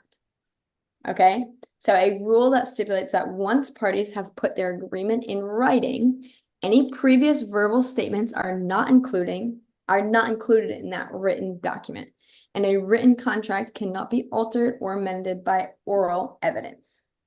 Okay, if you want it, write it down. All right, so John and the insurance company agree on the term of his life insurance policy, and everything is documented in a written contract. Later, John claims that during their initial conversation, the agent promised an additional benefit not included in the written policy. However, under the parole evidence rule, John cannot use this oral statement to modify or add to the terms of the written contract. Only what is clearly stated in the written agreement is legally binding. If you want it, write it down. Understood. Thank you. Parole evidence rule. If you want it, write it down. Okay. So, policy rider or endorsement. It's an add-on. Yeah. For example, I have a policy and maybe I'm concerned about when I become more mature in life that I may get sick. So I need something that would cover that, so my income and everything would still be okay. So it's an add-on to what the original insurance policy has. Perfect. That's perfect. It's an add-on. It's an add-on, usually something more specific. So I think you can get like dementia riders, like you can get like specific riders if you have Parkinson's, Alzheimer's, whatever. You can get specific riders for those. You can, having children on your policy, those can be specific riders, right? Okay, so an amendment to an insurance policy that modifies the original terms in which could add or remove coverage or adjust other policy features. So that's something to note. It doesn't just add things. Sometimes it takes away things. Okay, let's say you are a skydiver. Okay, the insurance policy, they may take you, but they may have a rider on there that says I won't pay if you die from skydiving. Okay, so it could add or take away from the policy. And Understood. and the insurance company can add them, they can add them as well. And they'll do it out of in an adhesion way. So take it or leave it. Like, I'll cover you, but these are the terms and conditions, right? Now, does that still fall into, say, he's a healthy skydiver for all intents and purposes? They know he skydives, but one day he's out there in the bright blue yonder and he has a heart attack while he's in the air. Did the act of skydiving kill him, or did his heart give out? Is that like kind of a sticky situation because he was in the act of skydiving, Mhm. but was it the skydiving that actually killed him, or the stress on his heart from all the years of doing, you know, excessive, energetic type activities? Yeah. Okay, William, I'm so happy you brought that up. So that's a great question. That's where insurance can get a little bit cloudy. Okay, so what happens? Where does that go? We submit the claim. What happens? Who decides that? I would think a medical examiner. A medical examiner could be one. What about on the insurance side? Who's going to deal with it on the insurance side? An underwriter. Not quite an underwriter, because the underwriter The, is, what was that? the attorney, in fact. Attorney in fact, so not quite. So the Mhm. attorney in fact is someone who's representing me. They're gonna Oh, yeah. represent, What right? about the actuality or the mobility person? The actuarial department, Yeah. what you're saying? Okay, great. So claims department, right? They're gonna Oh, take the really? claim, they're gonna be Hmm. like, oh, okay, what are we gonna do with this? On the insurance side, they're going to decide what the next steps are, whether that's going to, hospital people, which they usually will, whether that's going to the providers, whether that's going to, they'll take in a lot of things into consideration because those are the scenarios that become a little bit tricky and everyone's trying to defend their own. So they, it might include a lawyer, it might include a bunch of different things, maybe they say, oh no, we're not going to pay for it because he still was skydiving, so maybe the family gets a lawyer and they say, but he wasn't skydiving wasn't the real reason. So that can get a little bit sticky. Okay. Fortunately, as agents, we won't really we'll have to see that and help our clients and things like that through things like that, but we won't have to come up with that decision, right? I do have a question though, because it seems to me, even though that's medically speaking, I mean, wouldn't they just perform an autopsy? They could, but what if he didn't pull his parachute and he lands on the ground and he just splats everywhere. Or he had the heart attack because he pulled his parachute and nothing happened. So they Yeah, could still say that the act of skydiving, if he wasn't in the air jumping from a plane to make it back down to Mother Earth, then that possibly wouldn't have happened. It may have happened at a different time or for a different reason, but in the act, there's no way to know, like, other than investigating, like, did his chute open or did it fail to do so? right. Right. So all those things are things that they would consider. Um, Usually if they're trying to determine if someone had a heart attack or not, they obviously would need the heart and there's certain markings on the actual heart that you can see. You can look up, I'm not going to pull up pictures because I don't want to scare anyone, but if you are, doing an autopsy, you can see on the heart if they've had a heart attack. So as long as the heart is intact, maybe they can do some sort of autopsy, but that situation gets sticky. Very sticky. Okay, so we're good on that? Yes. Perfect. Yeah. So a life insurance policy holder adds a waiver of premium rider, which ensures that if they become disabled and cannot work, the insurance company will waive their premiums while keeping the policy in force. Okay. A lot of companies will do this where if you are disabled, they'll waive the premiums because obviously you're not working. So you're not making money unless you got hurt at work and then you have workers' comp. So a lot of insurance companies will kind of have this waiver of premium rider as an option. I think it might be, I don't know, let me not say anything and get myself in trouble, but yeah, so it's usually an option if you are disabled or something like that. You can kind of opt for this waiver of premium rider, where the policy still stays in place and you still have full coverage, but you don't have to pay the premiums. That also happens like if you are a dependent child. So let's say I'm under 18 years old and I'm still relying on my parents and my parents die. That could also be a reason to have waiver of premium because, I'm under 18. I'm not getting a job. I'm in school, whatever reason. I can't afford those premiums, but the coverage will still stay. So I have a question with that though. Maybe I misread something regarding the waiver of this is the way I saw it, and maybe I misinterpreted, but because you mentioned children, the waiver of premium that would be on the adult side, the payer of rider benefit, wouldn't that be on the child side? So the payer benefit, yeah, the payer rider, that is to support children. Right. Yeah, Okay. So that's why I was trying to get clear. Okay. that is to Okay. support children, but the waiver premium is just different. That's a separate rider. That's just, you can have multiple riders. So Right. it supports, it provides coverage for children, but the waiver of premium just takes away the premium if But you're disabled.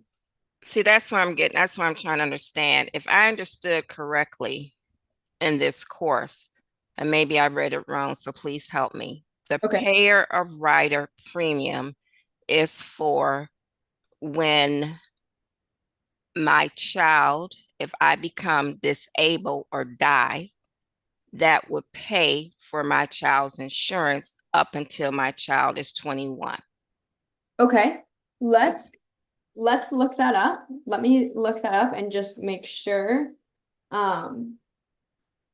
Because my understanding was it just covers a child, but I mean it could mean, let's see.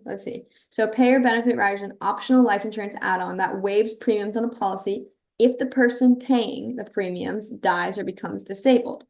Okay, so you're exactly right. So a payer rider would be specifically for children. So I take back what I said. So payer rider would be specifically for children, but waiver of premium can happen if you're disabled, or let's say you're the main moneymaker, the main breadwinner, and you have a spouse and you die. Okay, maybe waiver of premium could come in then. Understood. So you're exactly right. Thank you for making that clarification. Clarification. So payer rider is specifically waives the premium for children. Okay, reasonable expectations. That is when the insurance company, they have their reasonable expectation, meaning that if something happens with a loss, they're going to pay. And on my end, what's expected of me is to pay my premiums. Okay, so the concept that the insured should receive coverage that a sensible and judicious person would expect from the policy. Okay, so it's pretty much saying this is what I'm expecting. I'm being like reasonable and sensible. This is what I'm expecting to be covered. Okay, this is what I'm expecting to happen. Okay, so reasonable expectation is exactly what it says. It says my expectations that are reasonable, these should happen. In my way of thinking, in my reasonable way of thinking, okay, we're doing a little bit of assumption here. I believe this is what should happen. Okay. So a policy holder purchases a term life insurance policy and names their spouse as the beneficiary. The policyholder passes away unexpectedly during the policy's term, although the policy contains complex language regarding exclusions. Under the principle of reasonable expectations, the beneficiary expects and is entitled to the death benefit because a reasonable person would assume the policy covers death during the active term of the policy. Okay, so recently, because of what I read, because of you know, the policy, this is what I'm expecting, right? Okay, so we are at 12 o'clock. So let's go ahead and take a lunch break. And I will be back with you guys in an hour. Any All right. questions or anything? Nope. Have a good lunch, everyone. Oh, yeah, have a good lunch. All right, see you guys soon.